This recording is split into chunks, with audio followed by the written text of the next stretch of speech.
have a lot of good things to say today. And so I do want to start with, for me, with Chris Greer. I don't think he's done a good enough job. I mean, let's just start with that. There was a lot of stuff said yesterday. We're going to play some of it for you as the show goes on. And look at whatever you think of him. And I know Dolphin fans, most of you, even the super positive ones, are always disappointed when we come up short year after year after year after year. And I'm with you, by the way. I'm with you. Probably as much or more. And I always say our fans take losses hard. I see it after games. I walk out with fans. I park in the middle of fans. I don't have a special parking spot, and so I get to hear it. And same people come up to me now knowing what my routine is and hit me from the time I'm going down the elevator to the time I jump in my car. And sometimes I sit on the side of the car, and fans that, after a couple of cold ones, like to vent about things that are going on and names. And Chris Greer is a general manager. At the end of the day, everything starts and finishes with him. He runs football. His title is the highest on that side of the building. It is. I know Brandon Shore's over there and reports to everybody and can talk to the owner and Tom Garfinkel to give you a little breakdown of all the things.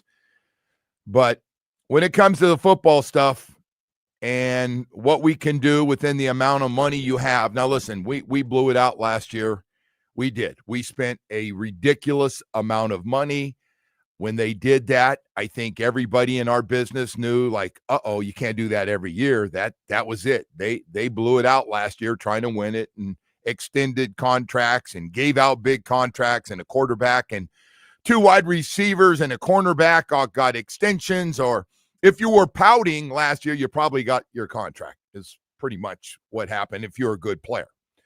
So they did. They dished it out, and now, of course, they're coming back going, well, we can't sign this guy. We can't get that guy. And so we had gone cheap on, all these things.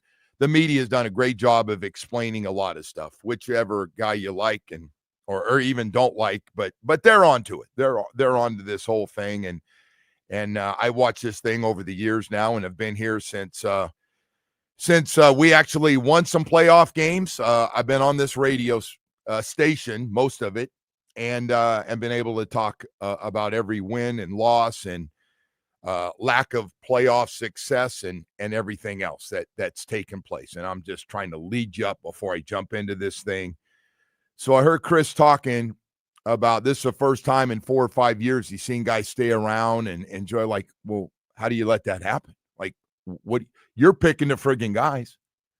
So now we switch it around and now everybody's coming out. I heard the players yesterday say, man, this is a great physical camp. This is what we needed.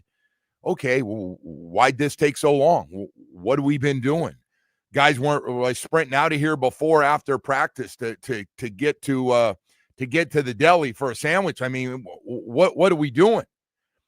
So anytime I hear, I've been the GM and I sat back and watched it, like, well, hey, what point do you step in there and go, hey, man, finally, this is the way it should look?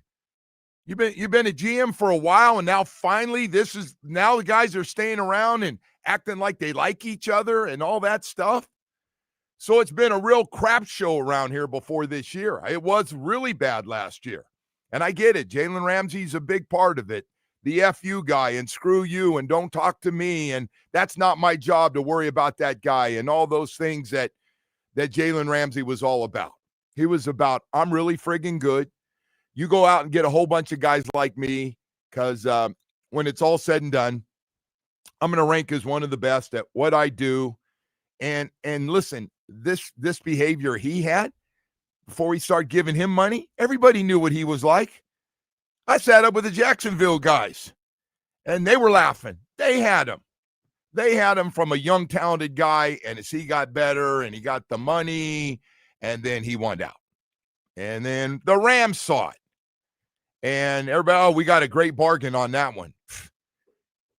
He's a chemistry destroyer, besides being a great player, and was a really, really good player, and is still a good, solid player. I'm guessing, and we'll see as this thing goes on. So anyway, they're calling it a reset. Now I don't know if a reset is related to a retool or a rebuild. Somebody would have to let me know if they're all cousins. Are they second? I have a whole bunch of cousins. What do you sound like? First cousins, second cousins? But anyway, he hit us with the reset. But he said, now we got enough talent to win on this roster right now, and it's always about winning and all those things. And we want to let our fan base know, and he understands the frustration, and he's frustrated. Look at, man, it's not personal. It's not, Chris. It's not personal. But your job is to find players to help build this thing. At the end of the day, coaches aren't making picks, and if they are, shame on you. Shame on you if they're handpicking what your roster looks like. I get you work with your coaches and your coordinators to put together a team. There's a lot to get to. We added some more players. We'll get into all that stuff yesterday. By the way, the media was right on target as they pick up another cornerback. Juju Brents is now on the team, waived off from the Colts, and former second-round pick, 25 years old, a long zone cover corner. Everybody says, again, a perfect fit for what we're doing here, along with what they're saying about Rasul Douglas towards the end of his career, the same stuff. So now we got 3 since camp started. We've now added on our 6 cornerbacks, 3 of them are brand new guys on this roster. So that's where we are. Jeff Wilson, practice squad, probably going to get called up. Kendall Lamb, yes, they weren't. Omar, you're right. They didn't feel they had enough, and they were scared to death that. And by the way, I don't know if it's Larry Borum on one side or it's going to be Kendall Lamb on both sides. He's done a nice job as a backup tackle here. It was a great get. I don't know what went wrong with Philadelphia, if it was too much of a different style of run blocking and that stuff. So anyway, they let Kendall Lamb go. The Dolphins pick him up. Riley Patterson is going to be the kicker. So those were some of the moves filling up the practice squad yesterday that happened.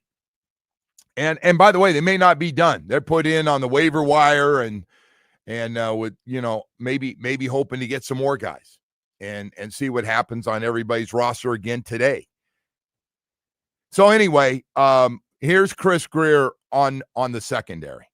There's a number of people in this room, including me, have raised serious concerns about your secondary, especially your cornerback position.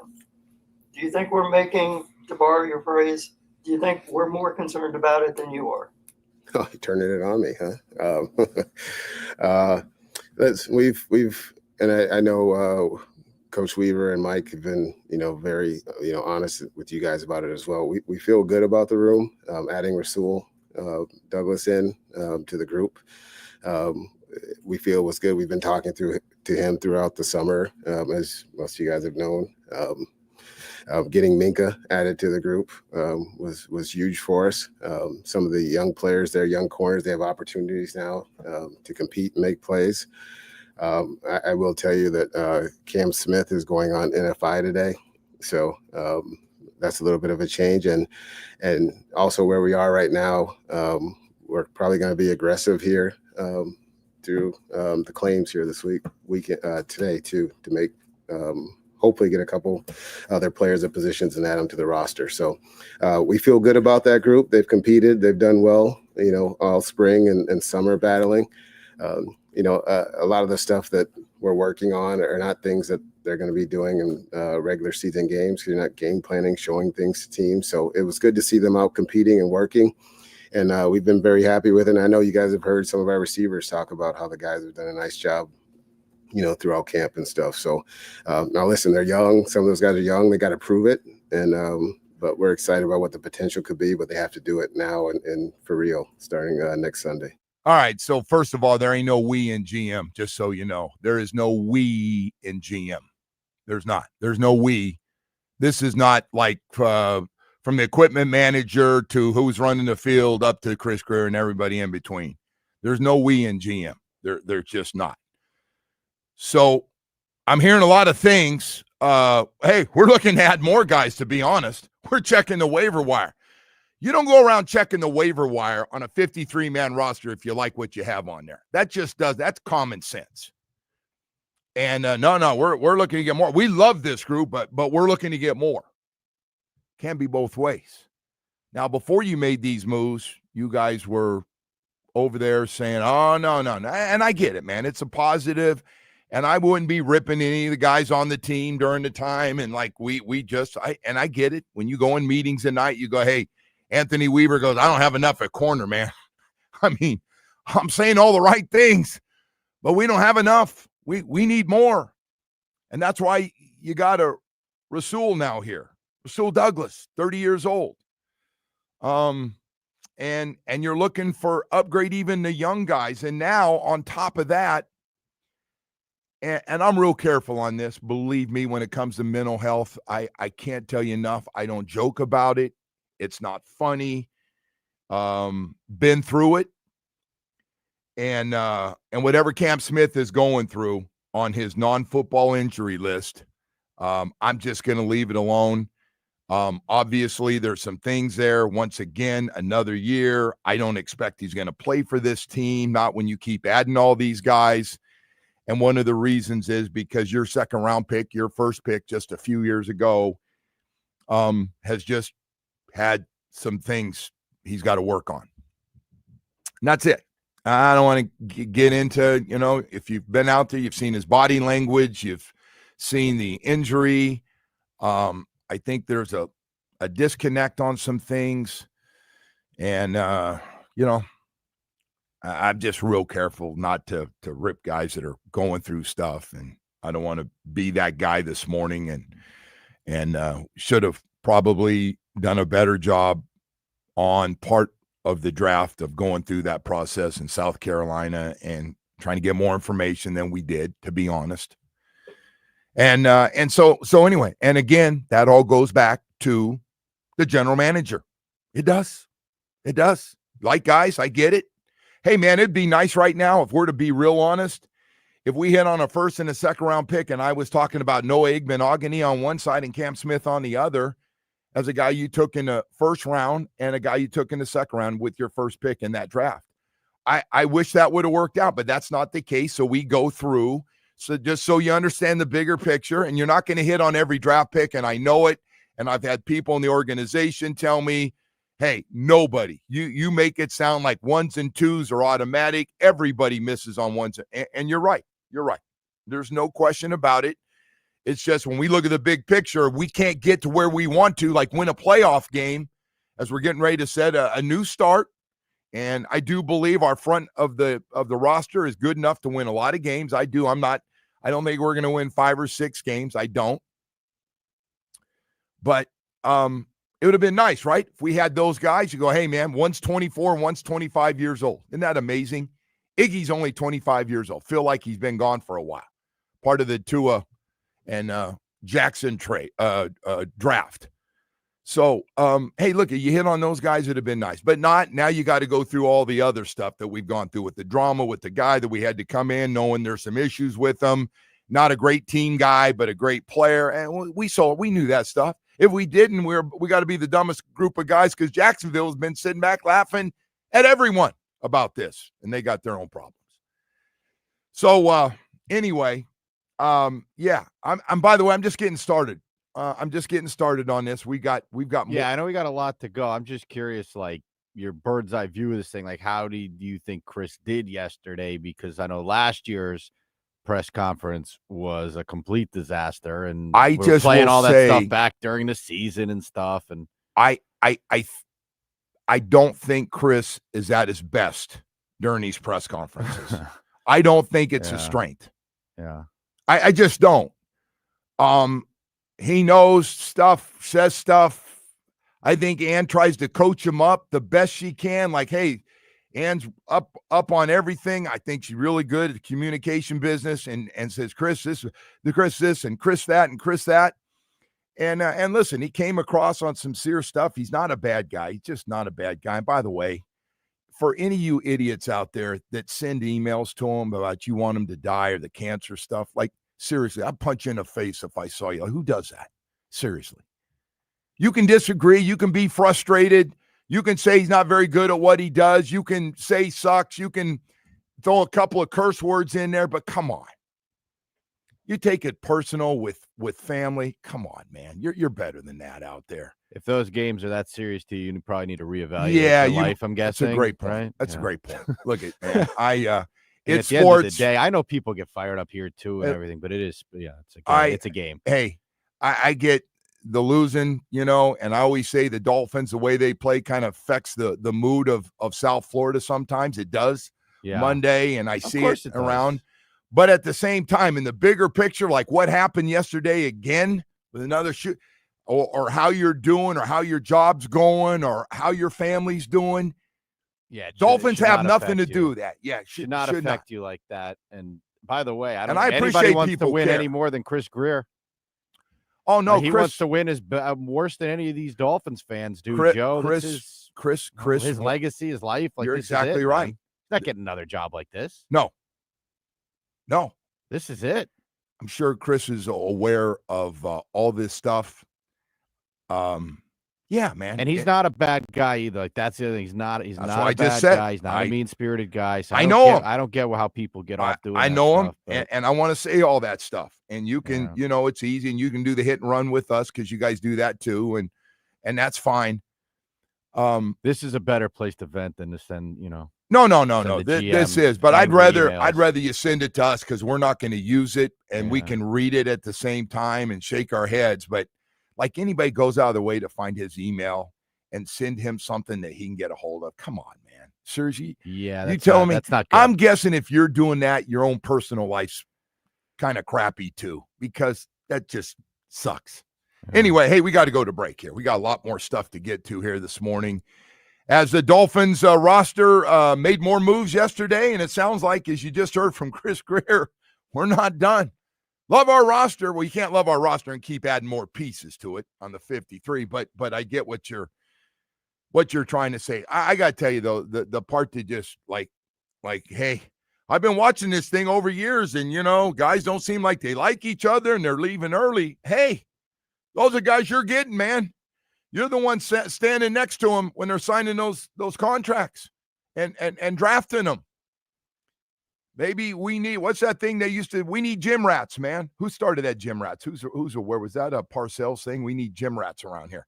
Hey, right now, I got to tell you, forget gym rats. I want to talk to you about Chevy rats. Oh, I'm a Chevy rat. I love my Tahoe, man. That 2025 Tahoe is sweet. And I want to let you know that if you like big, comfortable Tahoe or big, comfortable SUVs, you'll love the Tahoe.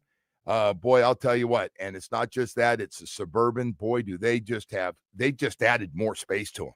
You're like, you did what? Oh, yeah. There's plenty of room, man, for you and your family, and getting around for all the sporting events and all the stuff you and your family are doing, taking off to the Keys for a weekend, going to the West Coast for the weekend, even heading up to Disney World and all the craziness up there. Hey, I want to let you know, and it's not just that, it's our midsize SUVs like the all-new Equinox. Matter of fact, check that. The electric Equinox SUV is on fire right now. Again, great look, plenty of room for the family and friends, convenient driver tech that you're going to love. Hey, it's a winner inside and out for you. And if you need a little smaller SUV, South Florida Chevy dealers, we have some smoking hot ones. My favorite, believe it or not, is a 2025 Traverse. I love it. Man, it's got plenty of room. I love the look. Oh, my gosh. That 2.5-liter engine and all the space for you and the cargo and everything else to enjoy yourself. Right over to a Silverado truck. It's our number one seller. Of course, I got to mention it's our cleanup hitter. It's what Chevy's about, those Silverado trucks. Hey, I could go on all day about what's going on at your South Florida Chevy dealers. We got 14 dealerships throughout South Florida. Stop by, take a test drive. You will absolutely fall in love at your South Florida Chevy dealer.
players that have been stars at other places, and you kind of work through it. Like, you have your expectations, but you're winning, but you look at it and you may say like, hey, I don't know if we're winning the right way. You know what I mean? And so that's kind of what it was. Like, these guys we had a lot of good guys in that locker room. You know, some of the guys that are leaders were here before as well. And so they were held accountable, but at times, guys, it didn't matter to them. Like, and so moving on from those people with the right guys here and focusing on that, because when you have a year like we did last year, we'd gone to playoffs the 2 previous years. And at some point you say, okay, all right, enough is enough. Like, yeah, we just missed the playoffs by a game last year. That's not good enough. Like, the whole goal was to win a lot more games than we did last year. So this is our time now in terms of doing everything to move forward.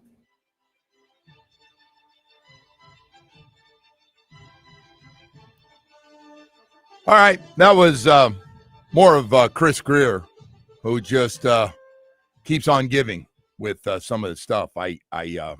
Incredible. I listened to all 30 minutes last night. You probably heard some of it on TV, or if you're listening to radio during the day, you probably had a chance to hear some of his stuff and all over the board. It, by the way, it is, as far as front end of this roster, it's really good. Not great, but really, really good, and got a chance. The chemistry is a lot better. I do see guys, it looks like they like each other a lot more and playing together. I do. I see it. But why are we talking about this in year 4 now? All these things, like now it's being like, hey, now we got a good locker room. Hey, I sat there as the general manager and I watched them, and they were leaving right after, they were sprinting to the parking lot after practice. Like, hey, don't you guys want to stay around, do a little extra work? We're not killing you. This is not a Don Shula practice. And so every time I hear that, or we bring in great players, but they're great players, but they're not good for Jalen. He just basically talking about Jalen Ramsey, just so you know, and probably throw in some other names. And but like, hey man, you knew what you were getting. It wasn't a surprise to the league. I just, and I know he's walking a fine line, and you're responsible, man. You're the GM. Stephen Ross turned this thing over officially to you. The money thing, it had to stop. Everybody saw that. We spent a record amount of money on extensions and contracts last year. Oh my God, did we spend a lot of money. Everybody knew that. Everybody that was in the math business with the cap said, uh-oh, you're done for a while. And everything else that took place, and getting guys in here like listen, man, Minkah Fitzpatrick is, man, people rave about him out there. Came in day one, didn't care, said, I'll take these young guys. We're going to work. We're going to get it done. Likes it. His brother is playing at St. Thomas Aquinas. So, hey, man, it's a good situation for him. Watch his brother play on a Friday night. Hopefully he's not injured too badly, and he's going to be able to play. But he a hell of a player at St. Thomas Aquinas, and so I just, again, I listened to all this stuff, and he'd say one thing and it sounds good, but then you go, wait a second, you're the friggin' GM. This stuff got here. You're the one that brought him in. You're the one. The coordinators didn't bring him in. You have to sign off on every guy. You know what they're like. You need to know what they're like emotionally and mentally and physically, and are they good team guys? That's your job. Are they going to stay around and do some extra work and watch a little bit extra film? Mike ain't killing those guys. They're not asking them to work 24 hours a day or 18 hours a day. So I just hear this, and it's like, so now we got this new message on this reset, and can't spend this money, so we got to do it the other way through drafts and young guys, and we might not be done, and we might hit the waiver wire again. There might be more, but I love this roster. well, you can't keep smacking this waiver wire if you love this roster. Like it just, he would say one thing and then the other part just didn't make sense or didn't make him look good as a general manager. And look, I think they got a great chance to win week 1 and week 2. I do. And that's as far, with that Thursday night up in Buffalo. And as long as all those guys, frontline guys, the problem is, nobody stays healthy across the board. Nobody goes, can you believe that we're playing with the same 22 guys in week 17? Gosh, same key backups. We got them all. This has been amazing. 2 guys got nicked up. No, you're going to max out the IR and guys will go down. And hell, we see it in these practices where nobody's tackling and guys twist their knees and, fall on their shoulder and hip problems as you've seen and everything else. So anyway, and I know a lot of people are fired up about the retool. So there's one more thing I wanted to get to here, and I'm running a little bit late. I'm probably going to run late all day. Kim Bocamper is going to be in here in the 7:00 hour. Omar Kelly will join us at 7:00 this morning, and Omar's been on the money on some things, and so we'll talk to Omar about a few things if you can stay with us and want to hear more, as Omar was out there yesterday and for the long day. So the other one is the one that's getting headlines, and that's about some of the emails that he's received and some of the things that have been said. I really haven't had many interactions with fans. No, when I see guys, they're like, hey, and if I'm out, people have always been respectful and nice, and they just say, hey, keep going, appreciate you. And so it's been, the guys to my face have been nice. I know there's people that are upset, but that's any job. And if I was comfortable and saying I felt great about what things are, then I'm because I'm not being realistic about where we are as a team and where things are going. So after last season, so I'm frustrated like they are that we didn't win enough games last year. So I understand it. Like I said, I don't take things personally, but when I'm out, people have been generally very positive and stuff to me, but I know there's guys. I mean, I've gotten some colorful emails with from a couple people, including hoping my kids die of cancer, which is a fun one. I was like, there you go. So that's why I don't take things very personal or real, because other people have other issues and stuff in life. So, all right. So that was Chris talking, about how you're handling it and everything, and hey. Of course he wants to keep winning. He's got a great job. There's only 32 of these jobs. And it's a great paying job. It's not a good paying job. It's a great paying job. A lot of dudes, man, over there that work on the football side of thing, making a lot of damn money. That place is full of millionaires. And it's big business, and it's nothing more popular in 32 different locations than the football thing right now. It's spitting out money. There's no question about it. But I hope Chris understands he's been here for a while now. He's not like a new guy getting things turned around. He's been here. He's now seen it every way possible with unlimited amount of free agent money, unlimited amount of draft picks. We had 9 1s and 2s in 2 years. I think 2020, 2021, 9 first-round picks and second-round picks. And then the other one is, with some of those, we loaded up on picks, and we thought we got the 49ers and their picks, and they basically gave it away and whiffed on one quarterback, apparently hit on another, but whiffed on their first-round pick. And so we just go to speed it up even more. We started trading for guys. Tyreek came in, Ramsey came in, trade deadline. We get Chubb. I mean, we went after it. And seems like he at least acknowledges that he has not done a very good job here. Like, he's not an idiot. I get, he gets that. He understands everything. What you think of him bringing that part of it up, though. Like, I get that fans send vicious emails. I get that fans do stuff anonymously. Yeah. I think he hit the sympathy card a little bit, okay, during this thing. He didn't need to. His tone of voice, he's a very likable guy. I get our media guys like him. So I think across the board, I speak for most media people. Like, Chris, a good guy. Like, if Chris was your neighbor, man, you'd love Chris around. I think, but as a general manager in charge of this whole thing, and like, you know, you hear, well, the coach wanted this guy, so I gave him to him. Like, oh God, here we go again. And well, they wanted to get this contract done, and and then he just weases his way right to the owner. We. No, there ain't no we in GM. I just think the most bizarre part we of the is whole in thing, team, Joe, is that he brought up this whole reset thing. Omar brought up the reset thing too, earlier on in the summer and all that, and we jumped him, right? We said there's no way this guy's doing it. Stephen Ross brought these guys back so they could take one more stab at this thing because he doesn't want to do a rebuild.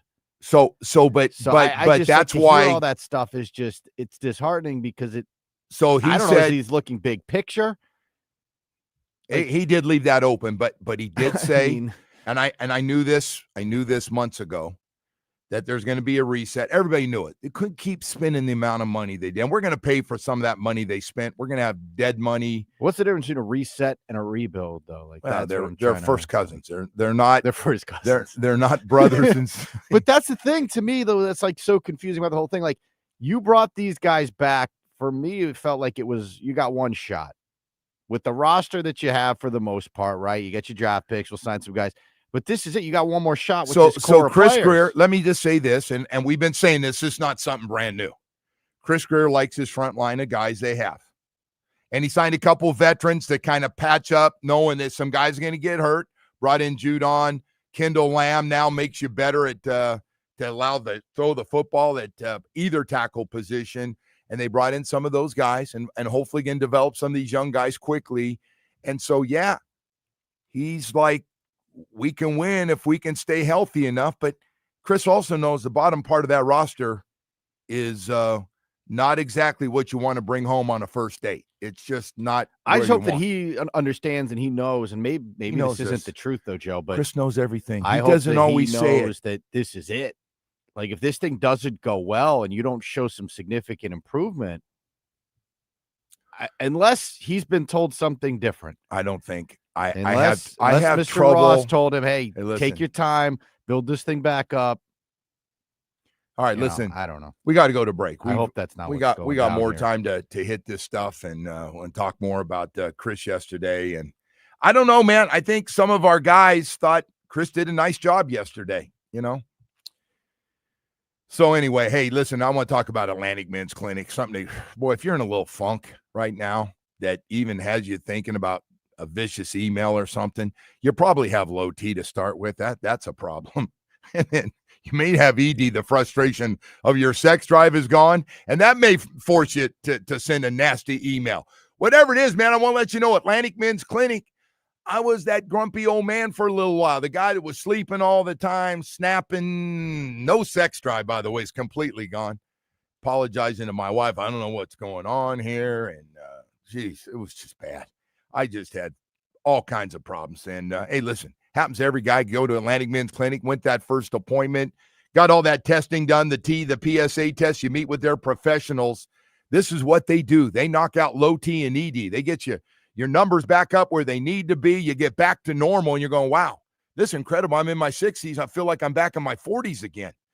And I just want to let you know, every man will go through this, ED and low T. It happens to every guy. Black, brown, white, doesn't matter. Short, tall, athletic, not so athletic. It happens to everybody.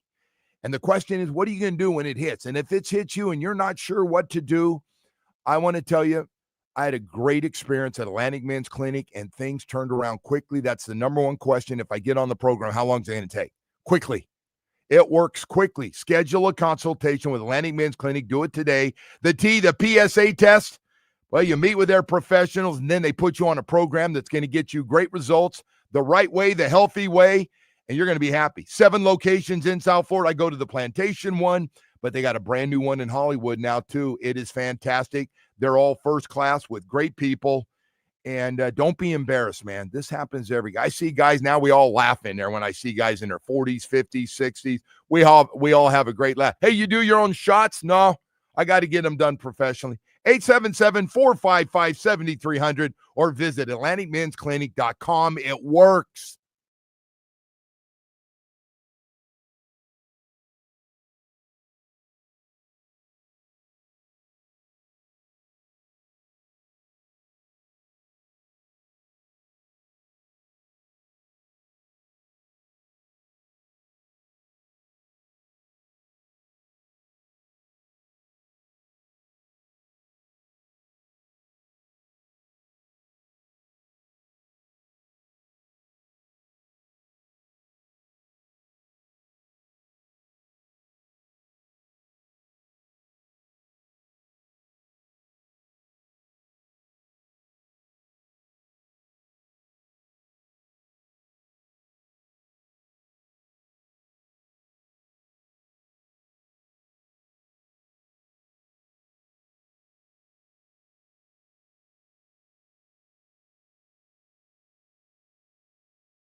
tremendously supportive. Obviously, we tell him everything that's going on because he's the boss. He's like everyone, he's competitive. He wants to win, like we all do. And but he knows a lot of things that goes on behind the scenes that people don't, which is great. And so he has a really good understanding from his business side, but also as from player and a human being side. So when we go through it and talk about it, he's like all of us. We want to win games. We want to win playoff games. We want to win Super Bowls. So none of us are happy that it hasn't happened. But also, when we work through stuff, we're very clear on what our goals are and communicating with him with everything, and he communicates to us as well. Wow. And there you have it. By the way, we what that front office should be doing is apologizing to Stephen Ross would be the best thing. And Stephen Ross does believe this is a good – I'm telling you, Stephen Ross believes this team is good and has a chance to be real good this year. And we'll see. Now, Chris has kept a great relationship with Stephen Ross, but I believe Chris Greer has a good relationship with everybody in his life, man. He's a great survivor. He is a great survivor.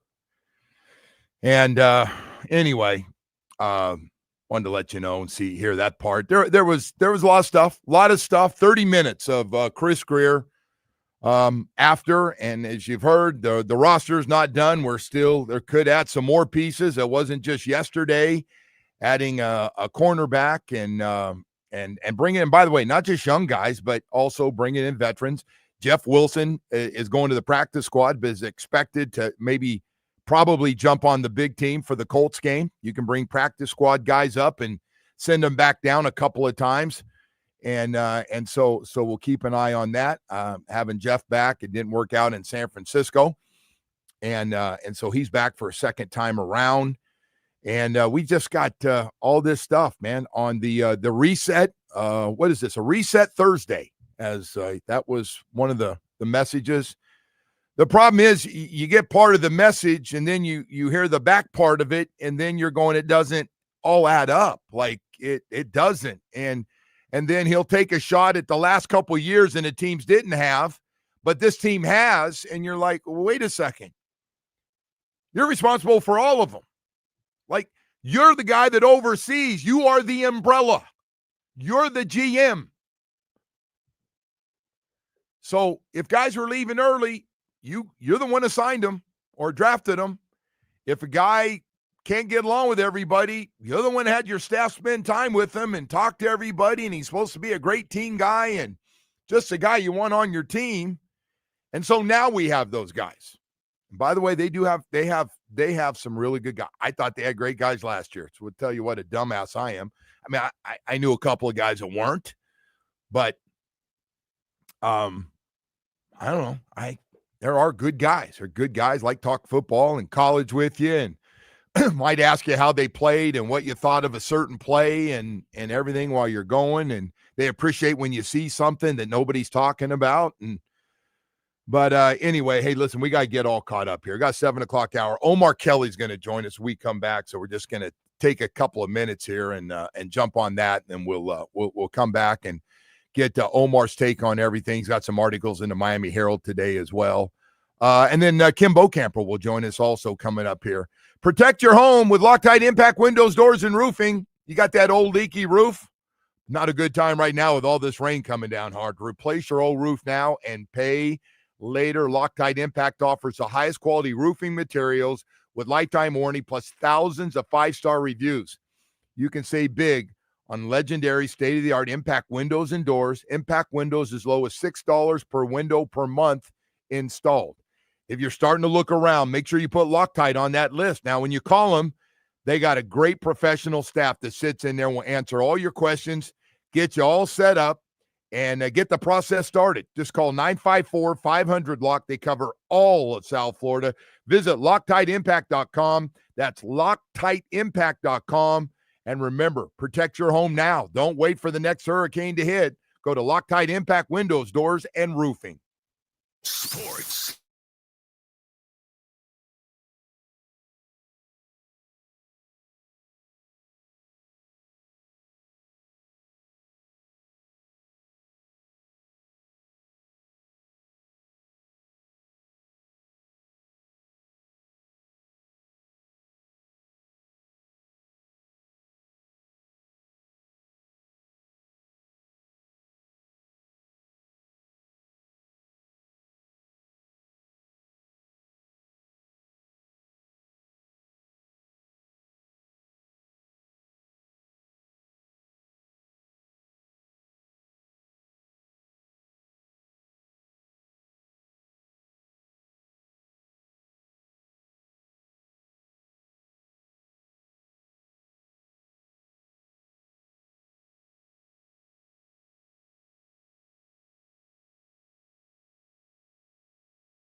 It's brought to you by Durrell Hyundai, the #1 Hyundai store in the nation. Use my full beast mode, Durrell Hyundai, where the deals are monstrous and the prices don't survive. No one sells for less. No one. Starting with the Canes, will begin their final preparations for Sunday's top 10 showdown with Notre Dame. Sunday's game kicks at 7:30 from Hard Rock and can be heard here on 104.3 WQAM with our countdown to kickoff beginning at 3.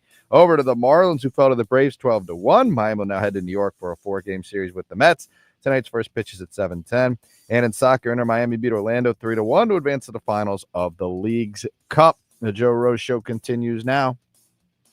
Well, yeah, in terms of reset, it was just talking about the money, philosophy, and spending and stuff. But like I told you, that we were always going to try and win this season. It's all about winning in 2025. It was never going to be a step back.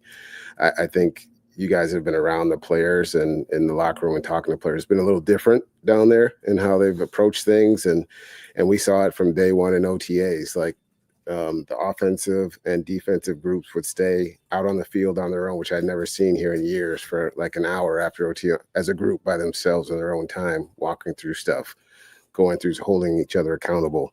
You know, the stuff you saw like in the joint practices where our guys getting on each other about competing and stuff that hadn't happened here in years.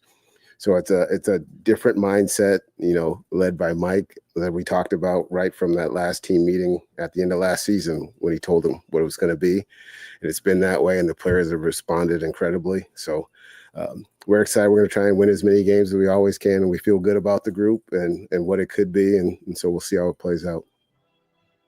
Dolphins general manager Chris Greer there. It is time to head out to the Toyota of Hollywood hotline. Shop over 2,000 Toyotas on sale at one location, Toyota of Hollywood on 441 between Hollywood and Sheridan.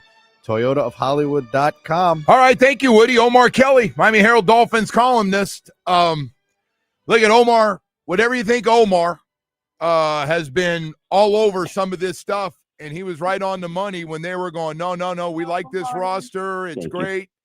And all these things, and come to find out, they added some more guys yesterday, and he's... Baby, I need you to be quiet. Chris Greer, is everything okay? You all right, Omar? Yeah. All right, man. No, my toddler's, I'm sorry, my young child, my young daughter's in the car. Hey, Omar, yeah, that's okay. Listen, we appreciate you coming on. I know you got your daughter with you, and thank you for doing this for us. The weird part about this thing with Chris talking about the great chemistry, and he hadn't seen this. What are you saying? You're overseeing this thing. This is the first time you've seen it. When he says stuff sometimes and it comes out as great, like, you ought to see us, man. We've never had this before. And you're like, why haven't you? They're the guys you drafted and that you signed through free agency. Now we're having it. Anyway, what were your thoughts about yesterday? You know what? I don't think Chris has any control over how the team interacts with one another, or how the team, works. What he does have control over is, for instance, making sure that there's a veteran in the room. One of my major concerns about the cornerback unit, and you know this, Joe, was that the blind was going to be leading the blind. Like, nobody in that room knew how to study film or knew how to, or break down a wide receiver, and nobody was in there teaching them.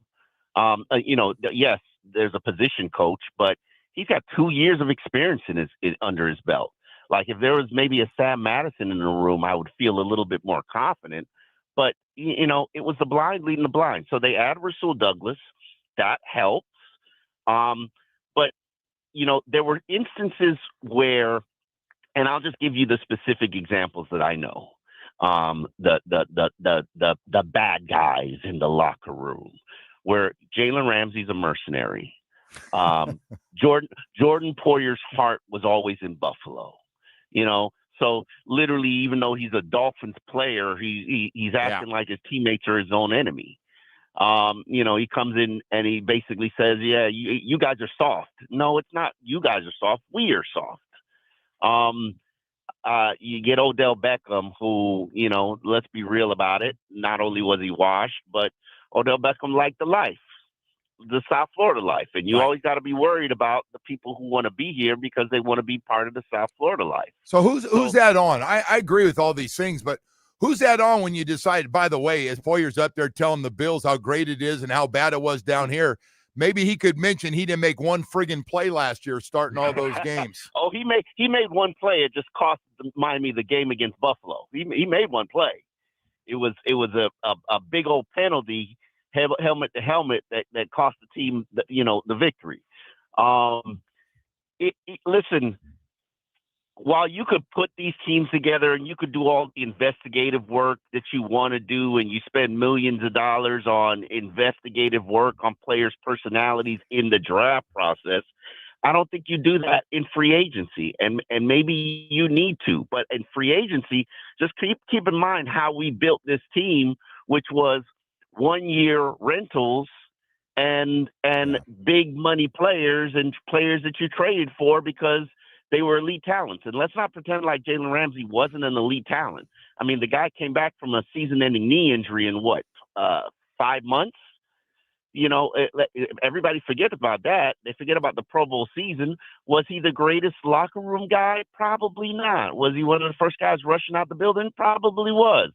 But, he showed up every Sunday and he worked every Sunday.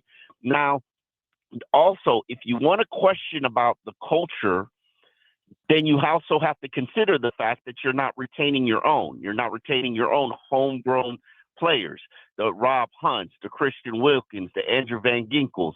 And yes, you're not the only person in the league or only team in the league that's going through that. The prices of players is just skyrocketing right now. But when you spend all of your money on 6 players, don't cry about the fact that you can't retain, the good players like Andrew. You act like Andrew Van Ginkel was asking for big money. That wasn't the case. No, I let that one. I didn't get a chance to get to that one. He said we had to let him go because he was out of the price range. And I'm like, I don't know, man. They just had to redo his contract. He was so damn good in Minnesota. Yeah. But let's be real about it. Nobody saw Andrew Van Ginkel was going to become a elite player in the league. No, nobody here. So everybody needs to stop lying. Like, stop, please. Like, everybody liked Andrew Van Ginkel, but nobody saw Andrew Van Ginkel as an elite player. Like, he went on a free agent tour. Nobody offered him real money, and he came back here. Let's be real. Brian Flores knew. Hey, real quickly on this other stuff. So this got a lot of people. He said reset. And a lot of people take that reset like it's related to rebuild and retool and anything else you want to do. And then he's talking about still bringing, I love this roster, but we're going to continue to bring in more guys. Well, wait a second. If you love the roster, why are you bringing in 3 guys or 4 guys yesterday? And you said there may be more coming. There's more coming because you're not a finished product. You're not a finished roster. Like, here's the thing. Think about yesterday, Joe. You fixed 4 of the holes you had on your roster, and these weren't small holes. They're not tiny holes. You didn't have a kicker. You didn't have a left tackle. You didn't have any veteran in the cornerback unit. You didn't have a gunner. What else didn't you have? But everything. I mean, they basically shut it down in the off season and said, "Okay, we're going to go with what we got and see how it pans out." Yeah. And that's a reset. That's, you might not be trading away players because that's a rebuild, but you're starting fresh. You're creating a new foundation of the team, and they're not done yet because, as you know, it's probably going to happen next year too when you get rid of Tyreek and Bradley Chubb to create cap space. So let me ask you this question. Chris was going through a lot of we like this and we always talk, and I mean he was covering everything. And Chris Greer, does he know that he could be on a hot seat? Like he's not naive. He's not naive. He absolutely knows he's on the hot seat. They know. Let's be real about it. They know that Steve is frustrated, and I've never seen Steve Ross like this. I've never seen him not be, golly gee, super excited about a season opener. Or maybe 2019 because he knew what time it was. But hey, Omar, so on top of everything else, if the frontline guys could stay healthy, it's not going to happen. Nobody has their whole roster stay healthy for 17 games. We know that. We see it every year on every team. You still feel pretty good about it? Like the front part of this roster is pretty good, right? I say this to every Dolphins fan that asks me. If they can run the ball and protect Tua, they'll win double-digit games. The problem is we don't know if they can run the ball or or we don't know if we're one injury or two injuries away from having a disaster on the offensive line. We just don't know. And you know, to the exhibition game, I had to write a scolding hot column about the fact like this is the best you could do as an offensive line. Seriously, you knew this is your number one problem, and this is the best. Tua plays 2 drives and he gets crushed in 2 sacks on 2 drives. So what can we expect? A sack every other drive for Tua? Like that. So hopefully Austin Jackson comes back, stays healthy. James Daniel stays healthy. Brewer stays healthy. Nothing happens. So, if you have one of those Buffalo seasons, because I think Buffalo's on like 2 seasons where they've had every starter on their offensive line, which is like, goodness gracious, how lucky can you be? Right. If you have one of those seasons, you got a chance because I think they can run the ball. I really do think they can. I see Patrick Paul out there moving people. I've seen him. Like people joke about how many bubble screens the Dolphins run.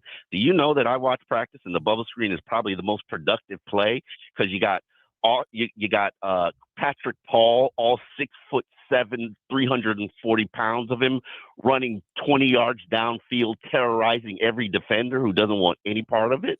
Like, it's a good play. So, Dolphin fans are like, oh, yeah, we're going to bubble screen it on 3rd and 1. Oh, yeah, well. I thought we bubble screened way too much last year. Way too much. You too? You're part of the bubble screen. I am part of that. Too? Yep. Listen, sometimes, don't get me wrong, occasionally they work and we explode for a big play, but we have plays that ended up a loss. And because we can't run inside at all. And I just think no. That's problem number 1. But you put an inside run game and then the outside stretch run game with some bubble screens. Yeah, no. You mix it in. You mix it in. So the bigger thing we got to find out, and the mystery is, so last year Mike said, hey, they figure me out on our game down the field. And by the way, this last time I'm going to say, because I said you can't say it on the show anymore, too deep. But they got to get that thing figured out with all those guys that got coordinator titles sitting around there till 10 at night, come up and drink a lot of coffee to figure out how to get those 2 guys on the outside of football. Joe, listen, I hate when people start this conversation because it's a dumb conversation. People have been playing 2 deep safeties for 20 years now. No, longer than that. Way before me. Before me. You know what you got to do? You got to make them respect the run. You got to actually make those safeties have to creep up there. If you're running it 4-5 yards a pop, 4.5. If you just average the NFL average of 4.5 yards a carry, safeties will actually say, okay, we can't take 2 steps back every snap. But the Dolphins couldn't do that last year. Couldn't at all. Just had basically abandoned the run game and had to short pass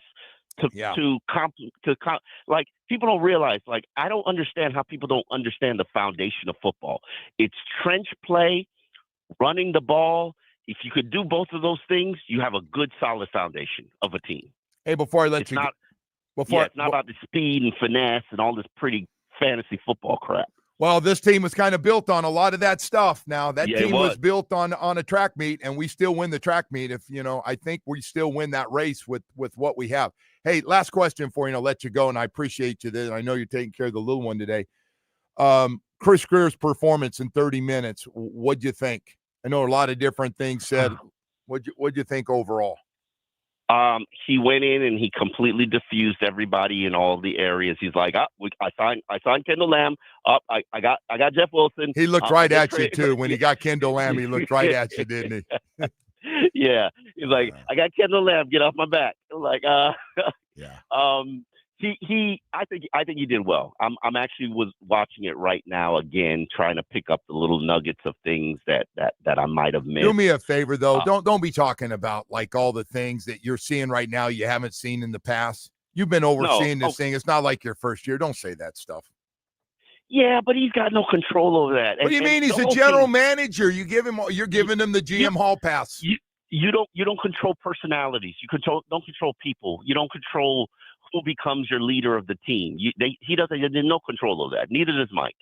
Just to be honest with you, like Wait a sec. You know, We do background checks. We check with other people to find out what kind of teammates they were on the last team. We do college background to find out if the guy's into partying and or if he's was he a good team dude and all right. Anyway, hey, listen, we you and I are gonna always have things we disagree on, or we couldn't be together. And then when Mike says, "I want OBJ," Mike gets OBJ. No, Mike you know what? Chris says, no, I haven't heard good things. I did my homework, and no, he's done.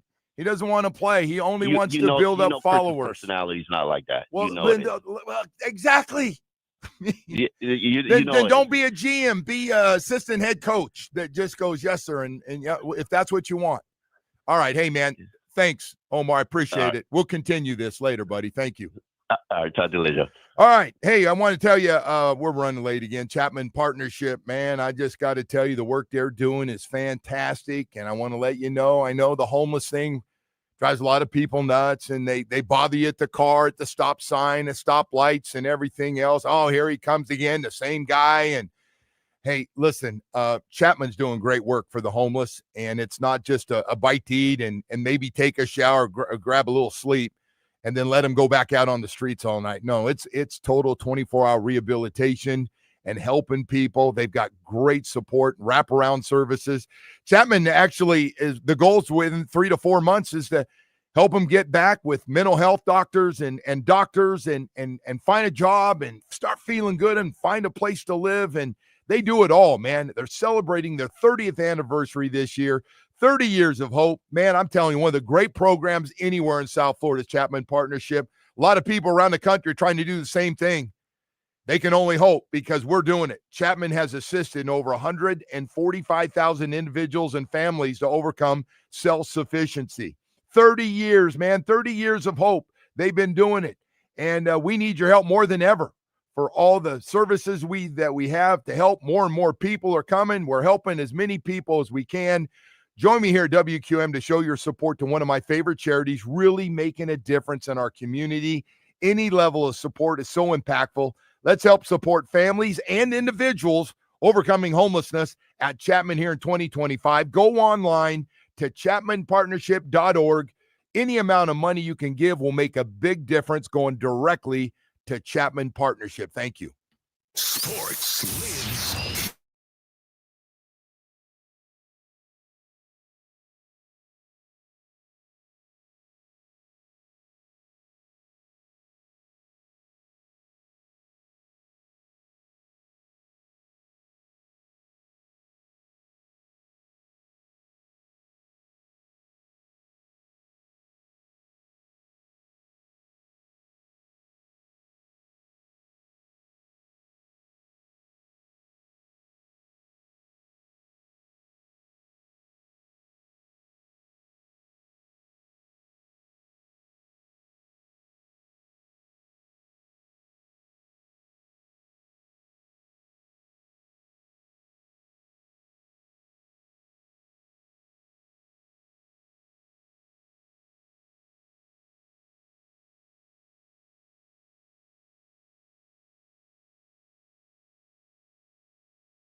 kind of what it was. Like these guys we had a lot of good guys in that locker room. You know, some of the guys that are leaders were here before as well. And so they were held accountable, but at times, you know, guys, it didn't matter to them. And so moving on from those people with the right guys here and focusing on that, because when you have a year like we did last year, you know, we'd gone to the playoffs the 2 previous years. And at some point you say, okay, all right, enough is enough. Like, yeah, we just missed the playoffs by a game last year. That's not good enough. Like, the whole goal was to win a lot more games than we did last year. So this is our time now in terms of doing everything to move forward.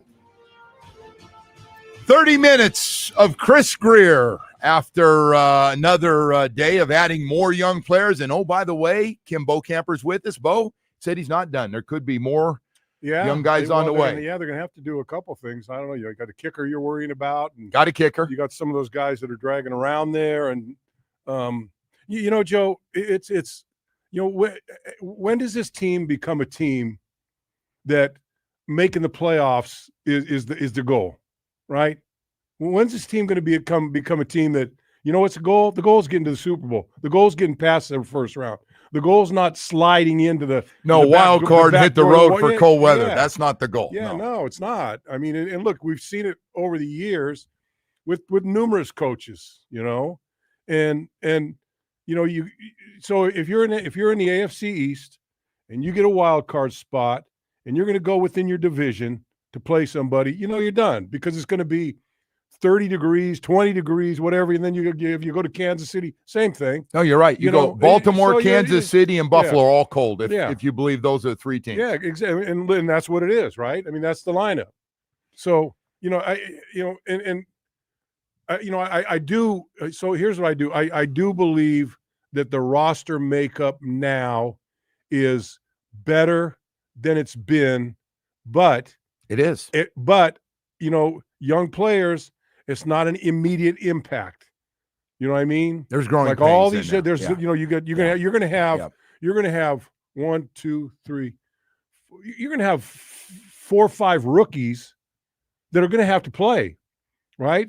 There's 5 of them gonna play against the Colts. Against the Colts. Yeah. And look, I'm sure they're gonna play. I'm sure they're gonna be good, but are they gonna be good day 1? Are they gonna be good day 6? Yeah. Or are they gonna be good next year? You know. So Chris, I know what the goal was. Like, hey, there's going to be a reset. We can't spend money. You saw that, but we like this roster a lot, and winning a whole bunch of games has not changed. We're still about the playoffs and Super Bowl. So he kind of tried to get the one in, like, hey, we're going young now, but hey, we still got all those guys. Tyreek's still here, and they're all here. But our goal hasn't changed. No, it's a reset, and we're going to add more young guys that have been waived by other teams. But we want to let you know we think we got a really good team, can win a lot of games. So we'll here we you go. know what? Right? You know that starting next Sunday. Yeah. I mean, you know, you can look. We can say what we think. I know you're a little, you know, I know you like Chris a little bit. I'm not a big fan of the stuff that's going on. You guys I'm not trying to put you guys in a bad spot. It's just me. No. But I mean, look, you know, whatever everyone's opinion is of Chris Greer right now, you know, it doesn't mean anything until you start playing games, right? And then he sinks or swims, because this is, I agree. Look, and I don't know how much Mike is tethered to Chris this year on this thing, but if this thing goes south, somebody's going down, and possibly 2 guys going down, right? Yeah, no, you're right. You know, I would say that if the situation goes like that, I would think that Mike may be have the upper hand on it of hanging around, right? But who knows? So you know, the crazy part about this whole thing is it's been a crazy offseason. Yeah, on top very, of very everything much else. so. I mean, we've just had this Jalen Ramsey thing, and then Jonnu in the deal, and I get that. And we do this. Jalen Ramsey's was a disaster for the team, and bad guy, and he screwed up everything. But we've just done. We've done some, and by the way, we're not. I know you and I have talked a lot, because we talk, seems like Dolphins football year round here. They blew it out last year before the start of the season. They spent Well, more money than in the history of the franchise. So go take yourself back a year from now, and let's take yourself a year from now in 2 weeks, when Mr. Ross came up in the TV booth and said, we gave Tyreek a big contract, we give Waddle a big contract, we give Tua a big contract. We should be a Super Bowl contending team. Well, I tell you what, I remember that like yesterday. You remember that? You were right there. And so from there to here, how the mighty have fallen.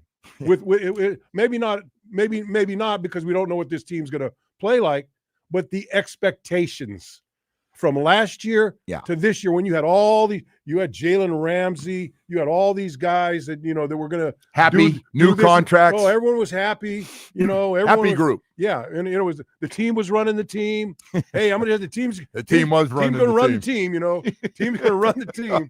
And then now here we are. I'm leaving early. But now it's a reset. Yeah, and the same tune, maybe not as loud, is run. Oh yeah, we'll be all right. We're gonna be. We're gonna win games. We're gonna okay. It's we'll see. I like the guys they've got. I do too. By the way, I agree. I agree. This is the got. best team, the best Yes. group of guys, and they all like each other. Yeah. And you hear them. By the way, they come up and go, "Man, this has been great. It's so much better than last." I mean, they're saying that. Well, look, we were Goldie and I were with them for that whole trip from Chicago to Detroit, and we saw it. Yeah, we saw guys going out to dinner together. We saw groups going, the whole defensive line going out to dinner at a very, very expensive steak restaurant, but we were there too. So I can't complain. You were just waiting to see which guy. Well, we didn't know they were coming in. I think Sealer's picking up the tab. It's good. You know what the first, because I'm looking, they were relying on me to pick a restaurant, right? So I'm looking, and I look through the thing, and so I see the steak restaurant, and I go, hey, that looks pretty nice. I go, I don't know prices on the menu. I go, that's never good. No prices. I didn't realize that. That's not good, Bo. It just kind of slipped my mind, and then I think Goldie said, I looked at the menu, no prices. I go, what do you mean? Well, Gold saw that. Well, I'll tell you what, Steve Goldstein saw that. Goldie went, no prices, Bo.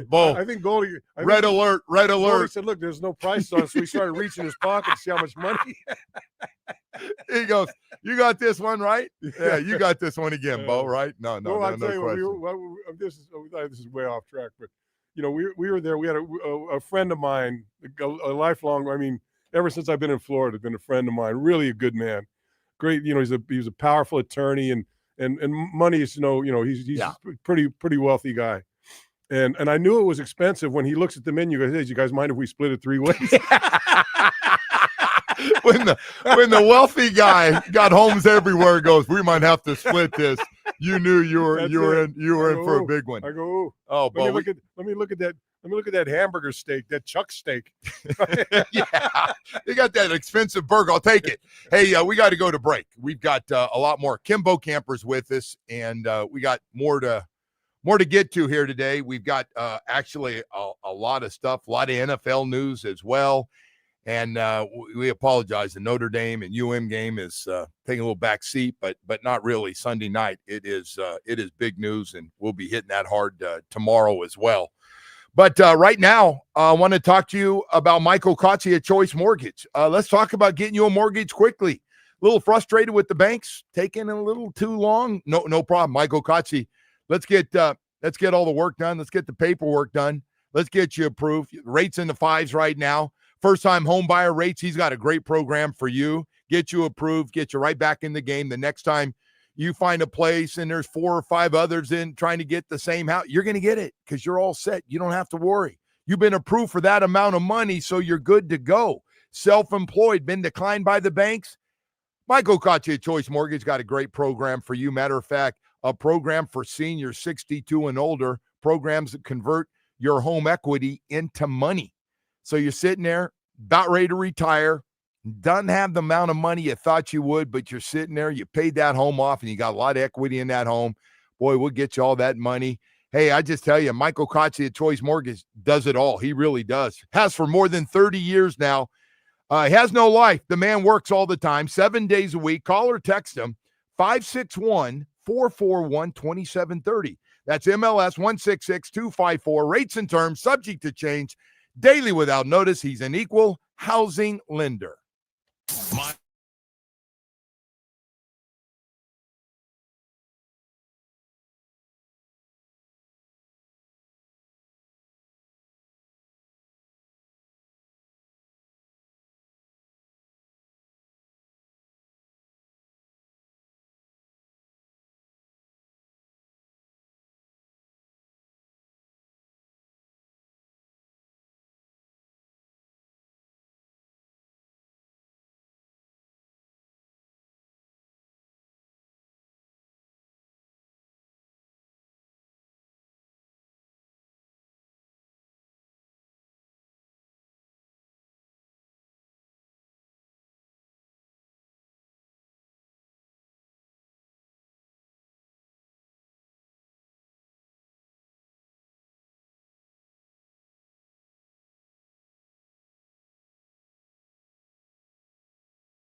And now, it's time for Hollywood's headlines. Without further ado, here's Hollywood.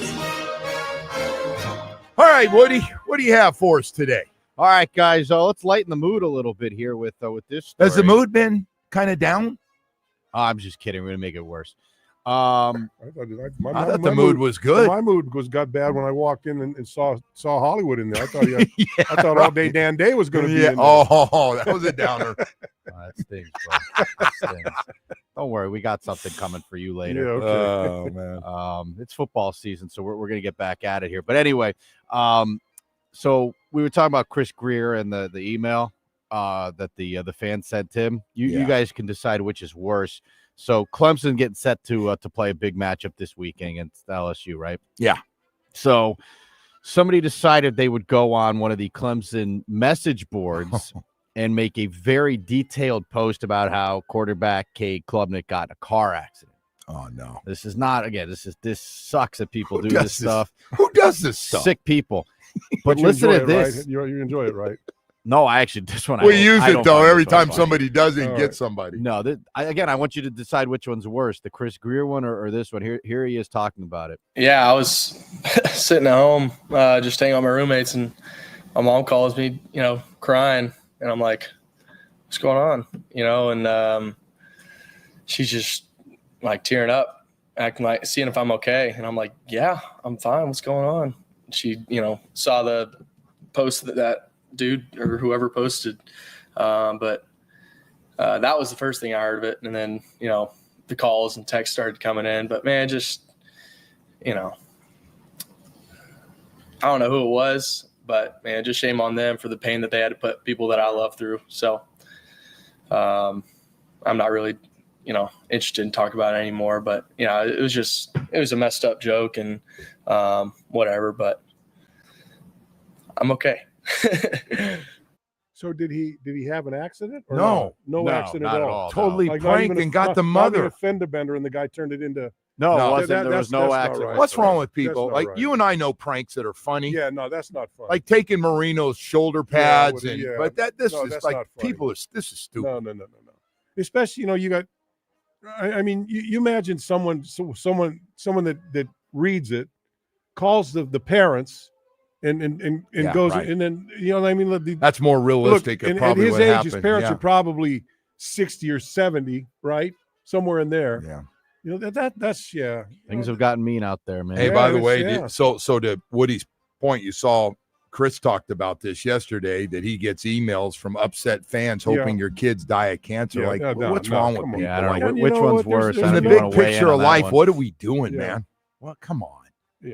Taking it a little too seriously. Yeah. It's well, look, it's the world we live in now. We I mean, take just look losses around, hard, just but look- not just look that around. hard. Yeah, no. Well, how about this, guys? The NFL just posted their most watched preseason since 2018. An average of 2.2 million viewers watched the nationally televised preseason contests across NFL Network and the league's other broadcast partners. That is up 17%. Wow. You're looking at last Man, season's and preseason think about it. viewership. Think about it, Bo. Most of the starters don't even play. You're No, watching twos no. and threes, and Yeah. people are still like they just want football. Yeah. I've noticed people are staying longer At the end of these yeah. preseason games too. Well, and you know what? I tell you, like the joint practices that we've gone to, packed. I mean, Detroit. They were streaming in there. That place was just mobbed. 15-2 will do that to you. Well, yeah, but look, Chicago was the same. Chicago too. Yeah. But Chicago just had they got a little dumpy little. They need to upgrade their facilities. Right? They're trying to get a new stadium right now. are. Yeah. Yeah. What else you got, Wood? All right, guys. This is an interesting one here. Bill Belichick's girlfriend, Jordan Hudson, has filed for a bunch of trademarks here, including the trademark Gold Digger.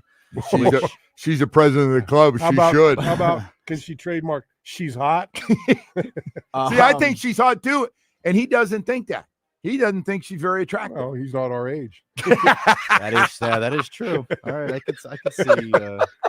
It's not. I saw some. It's not in Woody's strike I saw zone. some 50-year-old lady last week. I go, man, she's hot.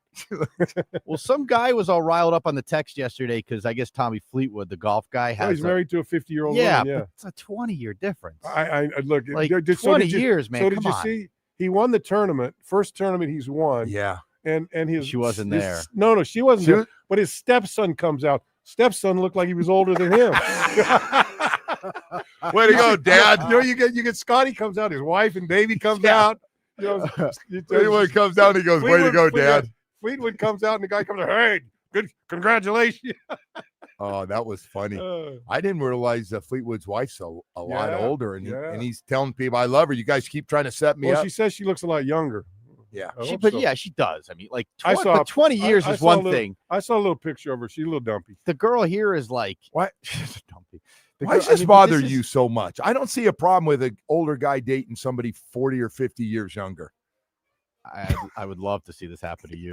Yeah. Hey, let me tell you, my 25-year-old daughter came home. Let's see if she brought home a 65. She came home with a guy older than you. Yeah, that would be a problem. Like, hey, man. And he starts calling you son. What do I call you? I'll tell you what you call me. Call me when you break up. Yeah. I'll be glad. How mad would you be? Yeah. Anyway, she filed the trademark for this. She's trying to start a jewelry company here as part of. She manages some company that Belichick owns. She's like the manager of this company, TC Rights Management LLC. Do you see the money Bill Belichick's made as a head coach? $200 million. Yeah. You know, and so you got $200 million. Well, why do you want to put yourself through? Because this is a grind. But he just loves it. I mean, those guys can't stop. These guys can't stop. I'm surprised Nick isn't kind of itching for, He said he's not. Jump back. Yeah. He said he's done. Well, I mean, by the way, how much has he made plus his investment? He's got car dealerships everywhere. Joe, he's the second greatest coach, maybe arguably the greatest coach in Alabama history. And you think Nick has to spend any money when he's in Tuscaloosa? You think he goes into his wallet ever when he's in Tuscaloosa? I think, or anywhere in Alabama. I think somebody says Bear Bryant and he says, "What? I'm sorry. What was that?" Yeah, move that statue. Yeah, move that statue over. Mine's coming in. Get the one of me and the wife right here first. Hell yes.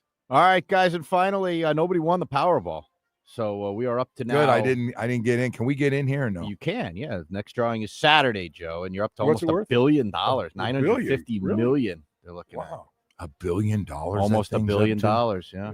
Somebody is going to be. It's not enough for me to throw a couple bucks down. Yeah, right. I'm gonna wait a little bit. Yeah, I respect that. Hey, Bo, would you stop everything you're doing right now if you had $1 billion and just get after that money? I wouldn't be sitting here if I had $1 billion. There's no question about that. I wouldn't expect you to. And by the way, how many of your friends would be going, "Bro, come on, you got $1 billion. You can't loan me $1 million. Come on, man, help me out. $1 million." I would toss off a couple $100,000 to some friends. Here, take $100,000. Have fun. You would. I think you would. You would. Well, what am I going to do? Especially at my age. What the hell am I going to do, No, you got to enjoy that money. You got. What would I get, Bo? You? I'm saying good thing that the odds of winning are 1 in 292 million. I'll give you a check a week for $150. Thank you. For the rest of your life. How's that? I do appreciate that. Like kind of like an annuity, right? I'll invest it well. I like that. Hey, we've got 8 o'clock hour coming up. We've got a lot of stuff here to get to. Hey, Bo, how was that Marlins game yesterday before we go to break? I saw you went that 12-1 game. The Braves were there was more balls. There were more balls going over the fence than were strikes thrown by the Marlins pitchers. Yeah, I saw the Braves. It was bad. 5 home runs. Look, it was. You had ice cream though. You sent me a message. Said the ice cream was still good. Ice cream was good. And look, we had great seats. Man, really good seats. Did you get the helmet? I got the helmet. I left it there. Yeah. You didn't bring the helmet home? No, I didn't bring the helmet home. Oh man. Yeah, it was good. What a rookie mistake. Ice cream in it. No, you go to the bathroom, you clean it out. You clean it out. You eat more. He doesn't have that. See, this is what happens. He doesn't have little boys running around wild like you're. You know what? If I brought that home, my wife go, "What'd you bring that home?" Yeah, you could have brought it in here. We added to the collection. Look at now, you got some sticky stuff there. She was sitting right next to me. I go, "Do you want me to bring some?" She goes, "No." So you paid extra for the helmet just to have it. No, I was sitting in the seat where it was free. Oh no, he was in the normal seat. Sorry, so sorry. I was almost standing behind the umpire. Yeah, we. I guess you didn't get those from Joe because I heard he only gets bad tickets and stuff.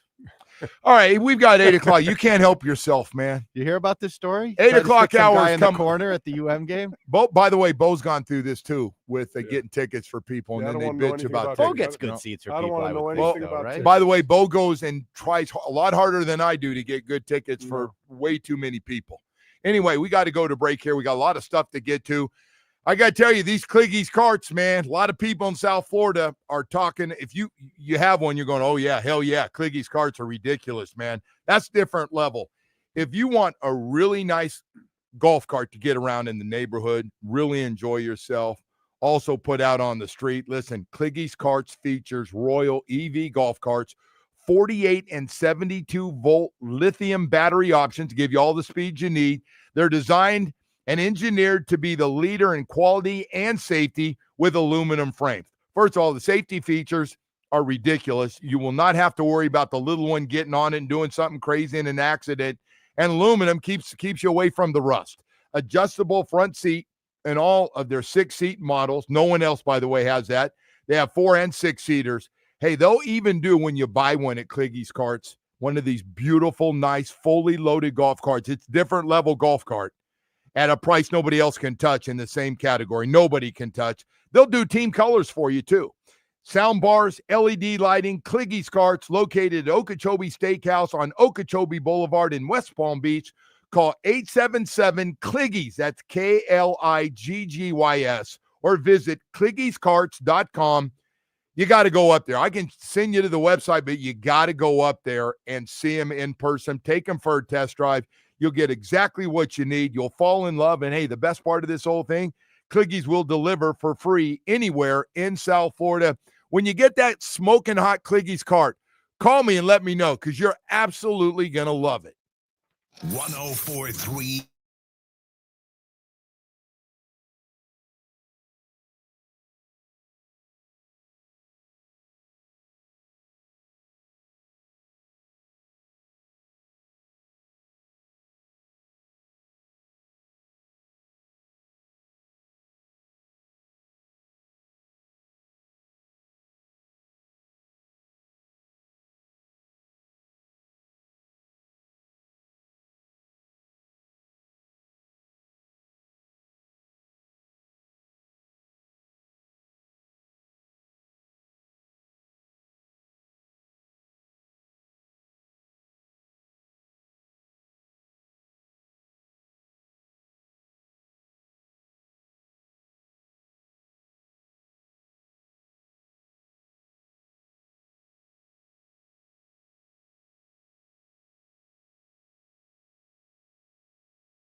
This update is brought to you by Doral Hyundai, the number one Hyundai store in the nation. Just went full beast mode. Doral Hyundai, where the deals are monstrous, the prices don't survive, no one sells for less.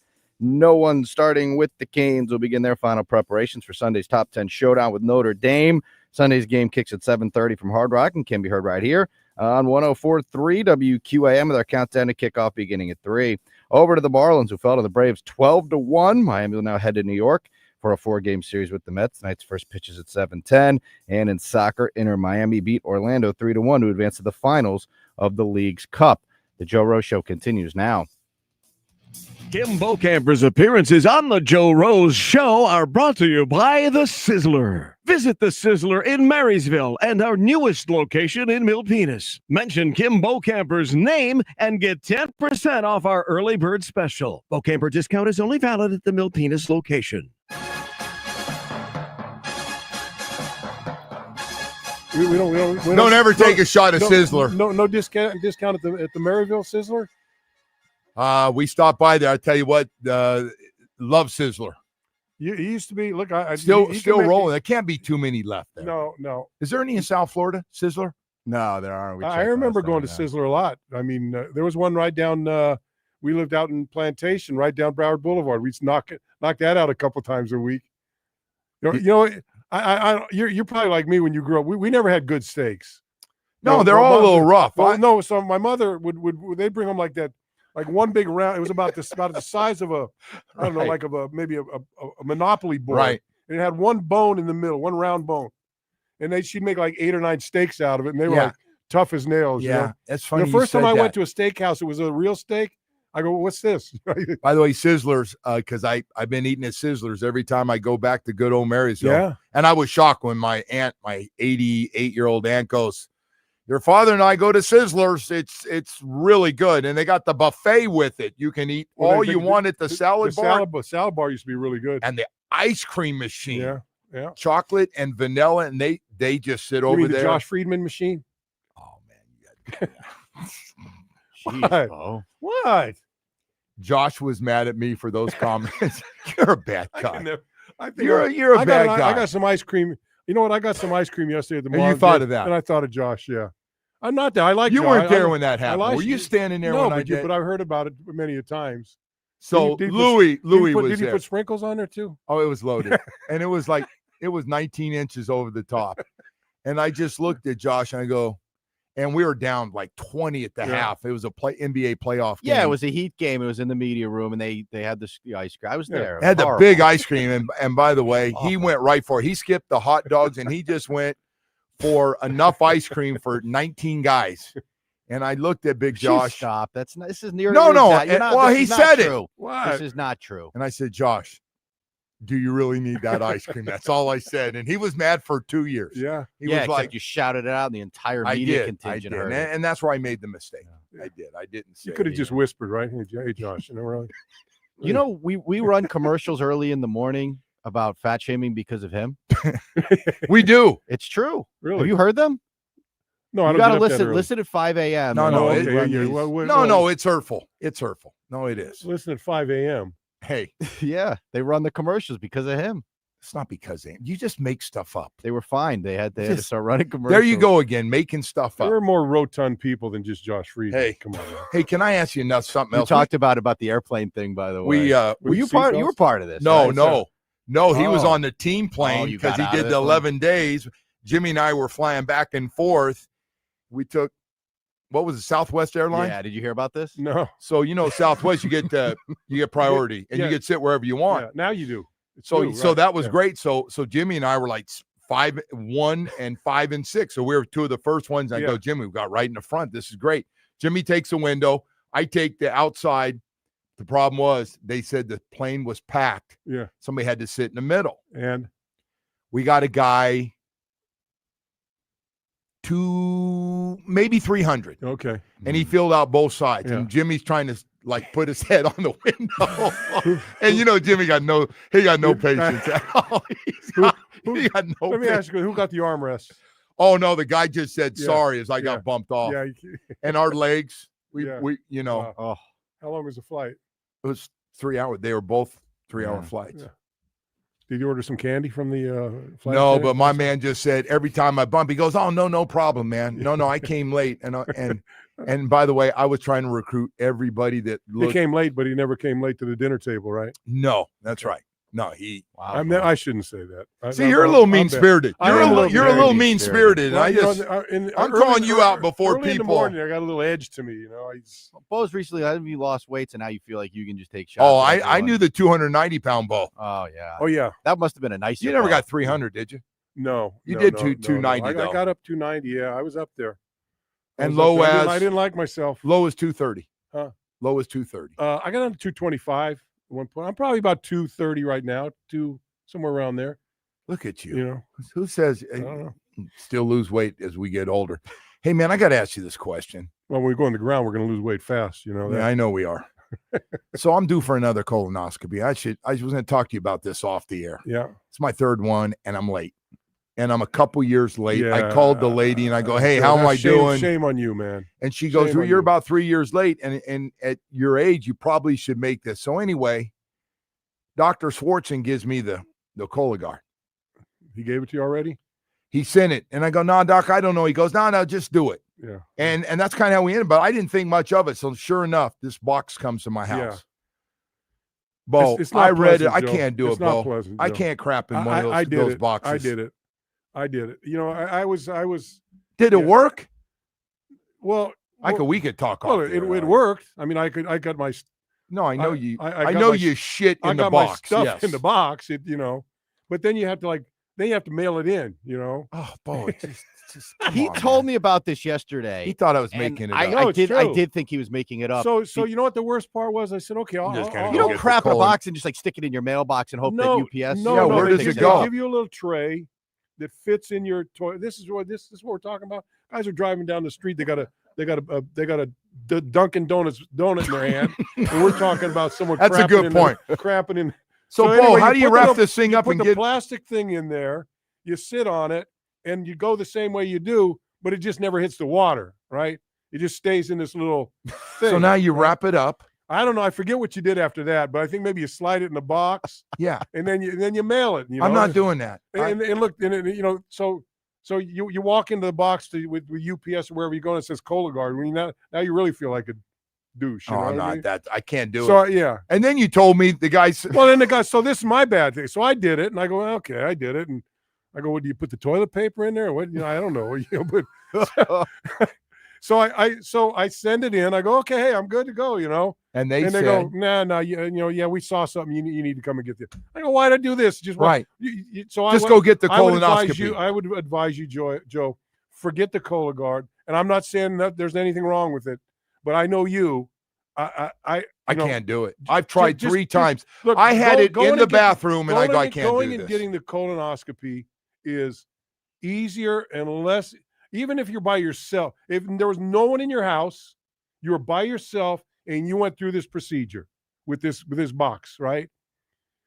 I would rather go to the doctor, lay on a table with some nurse coming in, and then they stick, they stick the thing where they got to Right. go. Right. I would rather do that than do Yeah, the me box. too. I'm just going to get that. And faster. So I and- set it up twice, and The box I had to sounds much cancel. more pleasant though. Anyway, Yeah, enough. well, Hey, we got more stuff. Bo's right. It was This so is- weird. He called me about that yesterday. I didn't think it was a real no, thing. it is. It is. See what you got to look forward to. How do you send it back? You just like Bo, stop at the post office? Stop, Woody. You don't have to worry about it. You're still a young guy. I don't. How old are you? 50? I think we started doing this in our 50s. Anyway, don't worry there, young guy. You don't have to worry about that. We got a lot I of think stuff. I think when my mailman picked it up, he put a nose clip on himself.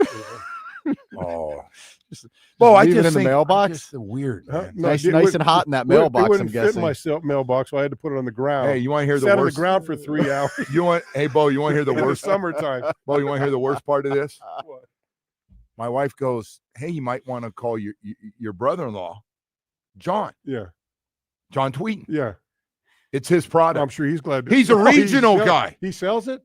He's the regional man. He's a head Well, of sales for then- that product. Then he's in the family, Joe. You got to do it. I man. called him, and Why don't he you goes, do this? Why don't you do He this? got mad. He goes, "Just do it." Why don't He you goes, do it? "Just do it." Why don't you do it tomorrow?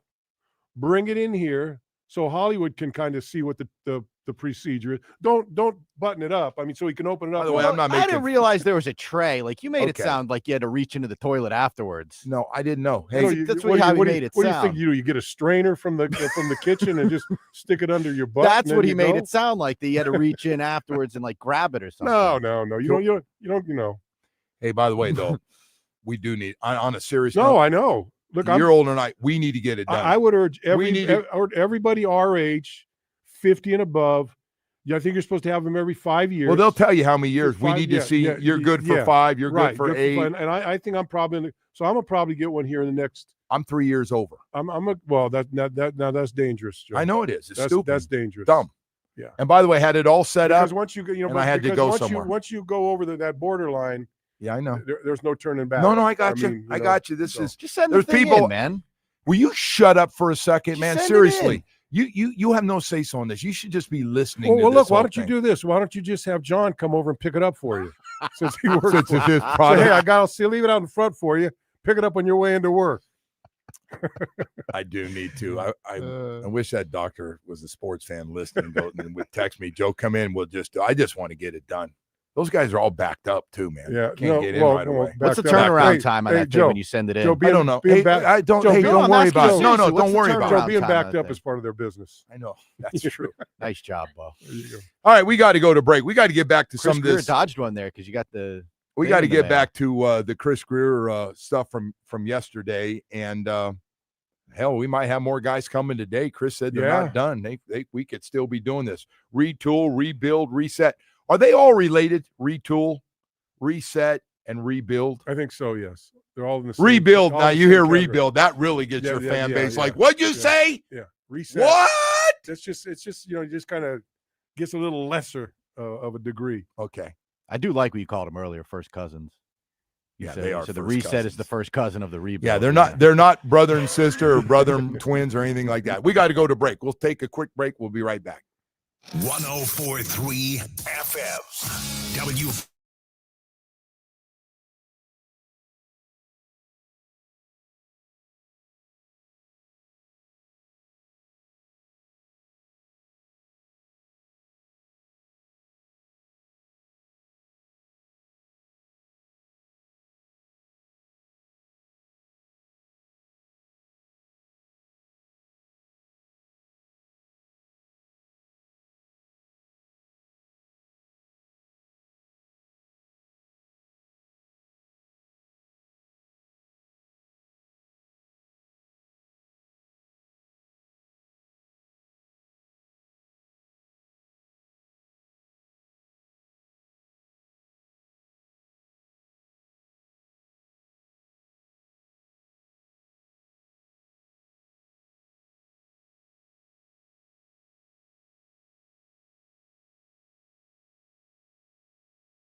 philosophy and spending and stuff. But like I told you, that we were always going to try and win this season. It's all about winning in 2025. It was never going to be a step back. I think you guys have been around the players and in the locker room and talking to players. It's been a little different down there in how they've approached things. And we saw it from day one in OTAs. Like the offensive and defensive groups would stay out on the field on their own, which I'd never seen here in years, for like an hour after OT as a group by themselves in their own time, walking through stuff, going through, holding each other accountable.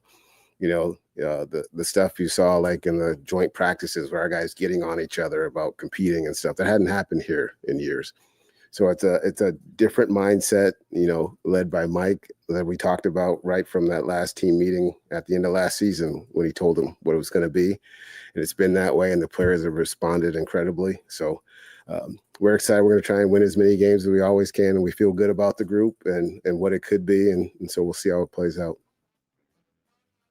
Chris Greer, reset to, hey, don't give up on this team. We got a chance. We like this roster. We are going to have some more new players coming in. We got to build it with young guys. You can't keep paying a lot of a lot of Tuas and Austins and Noahs and all the other guys that they paid through the I missed on half those names. Tyreek and Jalen. I agree with Chris. I agree with Chris that I like this roster. I like this roster. But this should have been done 2 or 3 years ago. Yeah, so you can't. You're right. You can't go with I agree. You can't go with the let's get these veterans, let's get these guys, let's get the big price guys, and then that doesn't work, and then you turn the page, which they did, and now you've got from last year's draft to this year's draft and moving forward, you're gonna have a nucleus of really good young players, but you're not gonna put 5 rookies starting in a season on opening day and expect to win the AFC East. Yeah. And the expectation to me has got to be at least win the AFC East, not let's try to nose in, let's try to sneak in and get a wild card. So I think I agree with the direction that we're going right they're now. going, Yeah. But this direction should have been done 2 years ago. So the only thing, and listen, I'm a little down on the GM, and I have been openly. Oh, really? For a while. I just want to say this. Like, I listen, and a lot of people like you liked what he had to say. Omar said, I like what he had to say yesterday. I just listened to everything. I listened last night. It was a 30-minute interview.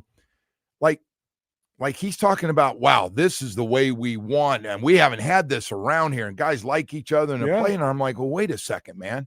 Now, Omar disagrees with me. You drafted all these guys and free agents that you do background checks. You don't just take guys because of their numbers. You do background to see what kind of guy do they fit in. And a lot of people, Chris has been around, and his people that work with him they've been with Chris a long, long time. Chris, it doesn't look good when it looks good. The first part, he goes, oh, we love what we're seeing right now. We haven't seen this before. Like, guys didn't get along and we're leaving early. And I'm like, well, fix it. Yeah. Fix it. What are we doing talking about? That's like talking about being late. Nobody wants to hear about being late, man. Well, so here, it's your job if somebody's late to do something. So let's look at this draft. Let's look at this last 2 drafts. Good drafs. Let's go back. Let's go back 3 years. You drafted Cam Smith, and he's off the roster now. I think they just bumped him yesterday. Tindall and Smith were your highest picks in 2 of your drafts, small class drafts. Yeah, so come on. I mean, so you hit on some guys really good.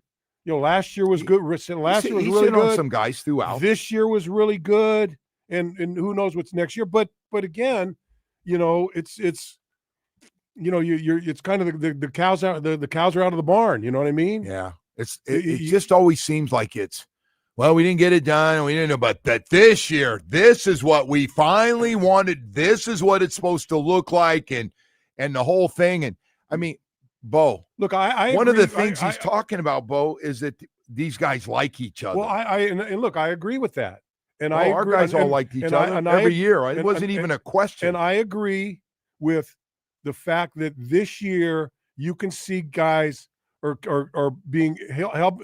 Holding guys to a higher standard. You can hold guys to a higher standard doesn't mean it's gonna play out in the field. Now we don't know. We could be surprised by this or not. But like the example he goes, Terrell Dotson and Jordan Brooks. Jordan Brooks, up in Chicago, they're fighting on the. He's fighting with Terrell Dotson on our own sideline. The Bears are going, what the hell? You're supposed to fight with us, not your own. Yeah. But I didn't have a problem with that. No, but that's what it was. Jordan Brooks saying, hey, you need to play better. You need to do this better. Right. Which is, I think you need that stuff. And I think our guys, when we played, would have done that same thing. And it would have been taken, okay, yeah, but I think that's a different, I know it's a different personality of guys they have, but again, why wasn't this, so you had guys that you gave a lot of money to, and you signed you hired a top-rate defensive coordinator, and you had guys that didn't like him, so you chose the guys that didn't like him over the defensive coordinator, and all he does is go to Philadelphia and wins a Super Bowl without ever blitzing the Kansas City Chiefs. Now, but by the way, who holds that weight? So the Jalen Ramsey thing, which he's done and he's gone and it's over. But like when you decide to give him an extension, you didn't know what he was like. Yeah, right, everybody knew what he was like. Jacksonville knew what he was like. Yeah, they were talking. Hey, the Jalen Ramsey. I guess you guys kind of found out. Huh? And look, and not only that, what about the Van Ginkels and the Christian he Wilkins? Couldn't afford them. Well, okay. Oh, he said that. Yes, he couldn't afford it. Can't afford all my good draft picks. Well, maybe you chose the wrong ones to give the money to. Say maybe give it your draft picks and not give all the money to guys that you had come in from other teams. Right. Yeah. It's just me. Well, anyway, hey, listen, he called it a reset and flipped it and said it's not only a reset, but we think we got a lot of good players to win a lot of games. And Bo, we are going to find out starting. Hey, look, you got a good opportunity next Sunday. You got a good opportunity to come out of the chutes quickly. You got a good chance to go 2-0. You got to beat the Colts, right? You got to beat the Colts. You come back here and you in New England. New England's going to be vulnerable, and then everyone knows Buffalo. Hey, look, if you beat Buffalo, and then you're high. But obviously, let's go one game at a time. Let's go, but then you come back and you got the Jets. The Jets who are kind of trying to front. So it's got to get after them too. It's not unreasonable. I know what you're thinking. This team could 3-1. go 3-1. No, I'm with but you. this team could easily go not going 1-3. 7-0. He lost a lot last year. People were asking for 7-0 Bo on the text here this morning. Well, 7-0 Bo went the way of Tyreek out of the season in game 2. That's where 7-0 Bo went. I was 1 for 1 going into game week 2. Why don't we go 1-0, Bo? And you stopped at 7-0 when Tua went down, and all. Well, of a I didn't sudden stop you're it. in Seattle. I didn't stop it. Skyler in Seattle was not a good match. Who did he throw his head into in game 2? Was it Tennessee? Where was it? Who was game 2? I don't know, but anyway, that game 2 became the end of 7-0 Bo. that came to a screeching halt right there. That was done. Yeah. So anyway, hey. We're going to find out, man. I would really like to know, and I'll never know, and Bo, you'll never know, is Stephen Ross. Do you think they ever apologize to him? Anybody ever, when they spend all his friggin' money it's never been about money for Mr. Ross. Yeah. And he keeps them. Yeah. What did they say to him? Like, I got a great relationship with Mr. Ross. Yeah. That's great. You have a great relationship. You should. I don't know Mr. Ross from his real job.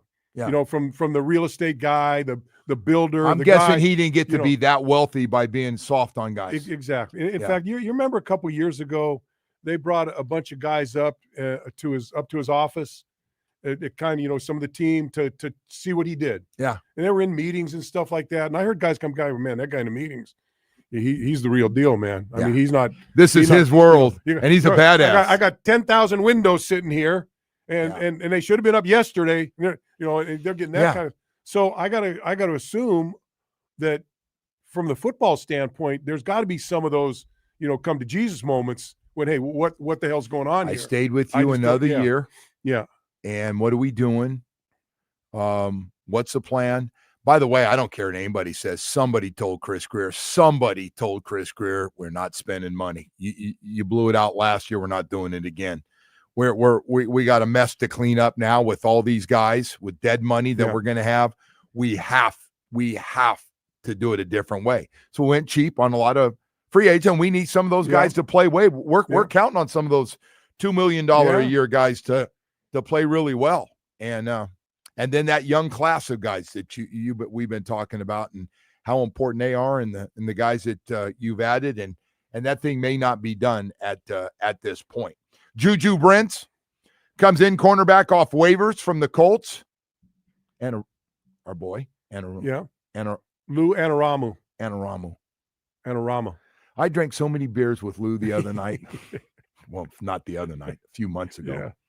Lou's good. He's defensive coordinator. I think I was now. dancing for. I think I was dancing with him at one point. You could have been dancing that night. I was dancing with Darren. I don't know, but I was out there. You were out there. I was laughing my ass off watching you dance. Then you got up. That made all the rest of us had this. You're out there, and you're doing it. Kendall Lamb's in now. Back up. By the way, that's a good guy to get back. With Kendall Lamb. Oh yeah, hell yeah. With Kendall Lamb. That's an upgrade to the backups. No doubt.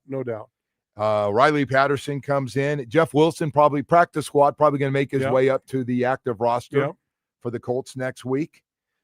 And there may be more coming on the way. Well, we kind of knew when you looked at that roster, especially the secondary, that some was going to have to. You couldn't really go in with that. I mean, look, had Ethan Bonner not pulled a hamstring, but I don't think that was going to be it anyway, Bo. No, but I'm saying you might have gone into opening week with 2 undrafted free agents starting on your and one Storm Duck being the cornerstone of your group, right? Well, I'll tell you what, that all of a sudden has changed though, with 3 new faces going to be there. I'm dying to see what's going to look like with everything next week. All right, we got to go to break here. We've got a lot of stuff. Kim Bokamper's with us this morning, talking about a lot of different things. Went all over the board here, and talking a lot about Chris Greer, 30-minute press conference yesterday, and where this team is right now. We'll be right back.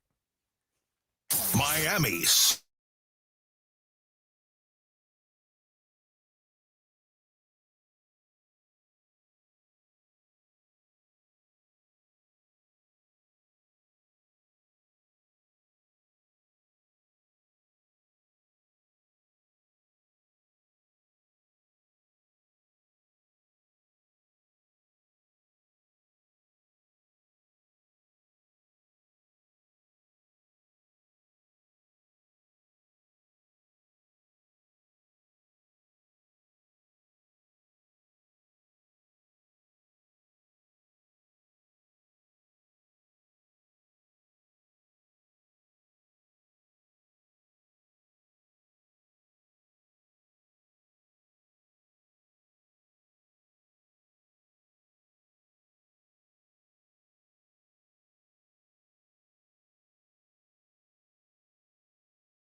base that are in continues to that are in grow. that category where I have never seen this team win a playoff game. Well, we know they have passionate fans that send emails. Well, by the way, to management, I just want to tell you, man, on behalf of that, and Chris made it a point to bring up that he gets vicious emails. Do you have that soundbite? Can you play that soundbite for us? And so don't think I'm making this up here. But this part of it sucks. This is like Chris does not deserve this part of people. And I get fans are upset. And, and he's right. People are probably really nice when they see him, like, hey, and then they walk away from him, probably say stuff. But you have it, Woody? Or are you still looking for it? You good? You don't want to hold.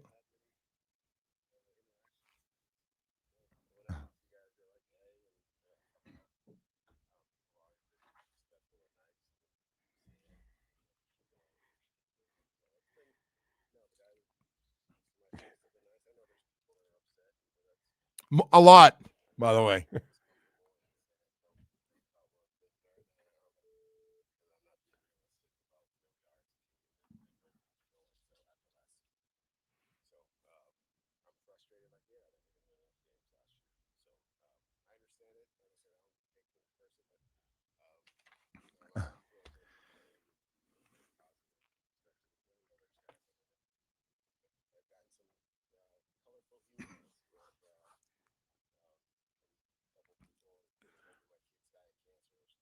oh no. Yeah.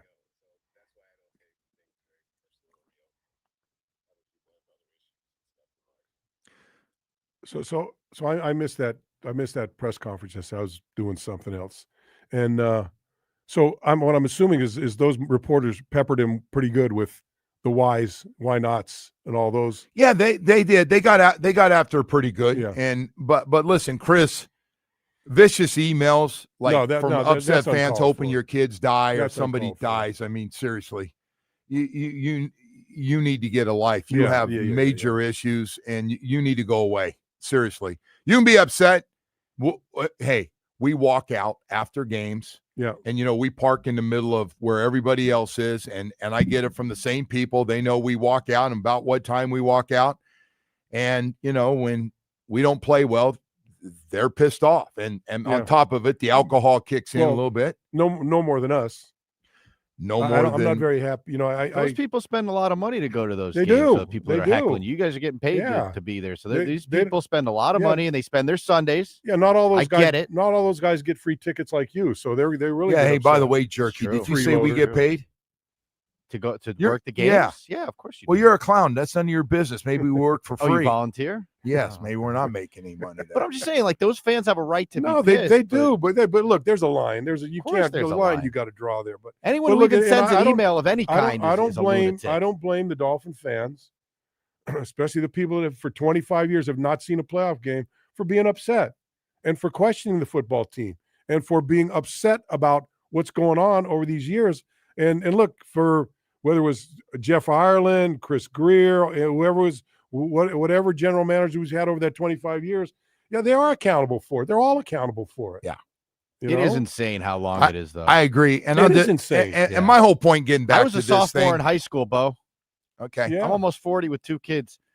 Chris Greer is the general manager. He runs the whole thing. Yes. He's in charge. So I don't know, like people, you're a little hard on Chris Greer. What are you going to do? You blame the strength coach? Hey, the strength coach isn't very good. Yeah, that's why they're losing. No. When he talks about the team not having chemistry, you haven't had it till now. We finally, we got a great group, but we haven't had it in the past. Like Chris, I wouldn't be going telling everybody that. His answers were fine yesterday, though. The problem is that like he just shouldn't be doing these things. I don't know if there's a way around it. What do you expect the guy to say? He just need to do this because what do Joe people expect him to say? So riled up by Chris's comments. Do they expect him to say, "Hey, I've done a shitty job over the last"? No, he can't. You're right. Yeah, that's the thing. You can't do that. They asked him, "Are you worried about the cornerback?" I had this. It's funny you said. I had this talk with Anthony Weaver going in the game. He got off the bus same time, and we're talking. And I go, "Hey, I thought you handled some of the stuff." He goes, "So we were laughing." I go, "Yeah, they're really waiting for you to say, 'Hey, my cornerbacks, what a god awful group it is.'" And he started laughing. He goes, "Man," he goes, "Yeah." He goes, Yeah, no, it's just not going to happen. Yeah, well, or well, the look, GMs are going to go, First of all, it's not in their DNA. It's not in their DNA. no, to it's accept- positive. It is. Yeah, You're it's, right. it's be positive and but look, you can say you can say whatever you want. The proof is when you look at the record at the end of the season, and did you go to the playoffs or did you not go to the playoffs? Yeah. Let's kind of hold. By the way, let's this kind of thing- hold the Super Bowl Yeah. at bay right now until we get to a playoff win. I appreciate his You got bio. all those morons up in winning New England records. that won like 12 Super Bowls, and now they're pissed because they don't have a very good team. Yeah. By the way, oh, geez, oh, hell, hey. that was 3 years ago. That was 3 years ago. You know the worst part is there's people predicting that team of the Patriots can have a better record than we do. I got to tell you, that's going to be a hard one. If that happened, I mean, they literally, and they had a lot of money last year. They went NFL right now. Everyone loves the Patriots right now. Oh no, there's a Patriots love Drake affair Mason, going I on. thought they had a pretty good off season from free agency in the draft. If that right tackle is really good, then yeah, it's gonna be that first guy took the first offense line, and they had they had a record amount of money. My God, they went out and they spent it. People that really are crazy about that team. I just want to go out there. Do you know anybody likes one of those fans that lives down here? I don't even like the look of their uniform. They should go back to. Well, don't have them leave. Then the food wouldn't be as good. They should go back to those old uniforms. Yeah, there's the guy with the 6 guns on there. What was it? What was his name? Patriot Pete or whatever his name was. Whatever the name of that mascot. Yeah. Those red uniforms and those are nice uniforms. Steve Grogan with the neck roll on. All I know is that thing lasted with Brady forever. 25 friggin' years, man. You go back up, and I watch him go through his 20s and then his 30s. And then finally he and Belichick couldn't get along in their 40s. So not only the Super Bowls, but you get the game where they got to AFC championship games and lost or something. It's not like they were like dropping down to 8-8. You know what I mean? At least Belichick's a national embarrassment, though. So why? We have that going for he's us. got a hot girlfriend? That makes it an embarrassment? I don't think he thinks he's a national embarrassment. No, I'm sure he doesn't. In fact, I don't think he really cares what you think play about on it. Monday night. By the way, I think they play TCU on Monday night. I hope they lose. You're the only one that's got the problem with the That would be 24-year-old. awesome. Well, and my wife. I know you guys are ganging up on me right now, but I'd like to see it happen to you. Is what I'd like. See what? No, actually, I don't want You to know see it what? happen to you. I It's got not like young your women that come kids, up to me and tell me they know my kids. Yeah, yeah. Well, I've had some come up to me and say, "Hey, do you have a son?" Yeah, right. Oh, that's funny. That story, by the way. I go, "Yeah, I have a son, but he's fat." I was out with Shapiro. We were all sitting at the bar. Oh, Were you no. there that night? No. The girl comes Oh up no. and she's hot. Yeah. And she's all over Shappy. Yeah. And Shappy buys her a drink Well. and I don't know if Shappy's in a relationship. This is a long time ago. But anyway, so he's carrying on and she goes, so she's going, what are you doing? How long are you going to be here? And Shappy's getting all excited. And Some 30-year-old walks in and she finally says, she finally says, my mother's single and you'd be so perfect for my mother. Here's a picture. Oh my God. And he just was so bummed out, man. And it was one of the funniest stories I've Shappy ever was a man seen. about, he's out there. We got his hurricane thing, by the way. He was out there for the man about town there for quite a while. Lobster Bar, Eddie V's. Oh, if he's going those two places. Hey, by the way, that's a question. Is that restaurant ever going to be a little bit of a, can you ever see it potentially as a older single women? You talking about Catch and Cut? Yeah. No. It's going to be a family restaurant. It's going to be a neighborhood restaurant. There may be some nice. I may tell you what. I'm going to tell you what. I hear Chef Andre going, "Geez, Joe." Some of the times I walk in there, I look at the bar and I go, "Oh, it's not bad there." I mean, it's a nice crowd. Oh no, it's a good-looking crowd. It's a good-looking crowd. It's a good-looking crowd. People are dressing up to go. There you go. They better for as good as that food and that service is, man. I'm telling you. Woody, if Woody would get out of a he's not sweatshirt, going. If Woody would get out of a sweatshirt, we may allow him in the door. You don't have any say in this. I've already been invited back. You invited back. Have you been there yet? I said I've been invited once. Now You I'm said going back. for the first time. Back means that no. you know what? Back Honestly, here, Chef's back here. He invited me. They invited you after hours are over to have Shut a up. drink with some of the guys before they go home. That's about it. Hey, Hey, they only like you because you're a big tipper. You got to come through the back door. we You gotta come got through the to kitchen we got to in. go. I got to Do tell you you, want to play the Shapiro thing or no? The hurricane. Do you remember this? All right, Phil, listen, I love you. You're the best. I've been texting you. You're the best, and you know that. Here it comes. So let me ask you a question. All right, listen. When the baseball all-star game was at Marlins Park, did I ask you to go out and cover that? I was at home watching. Oh, yeah, okay, Phil. Hey, Phil, when the Heat won 3 NBA championships, did I ask you to go out and cover those games? No, you did not.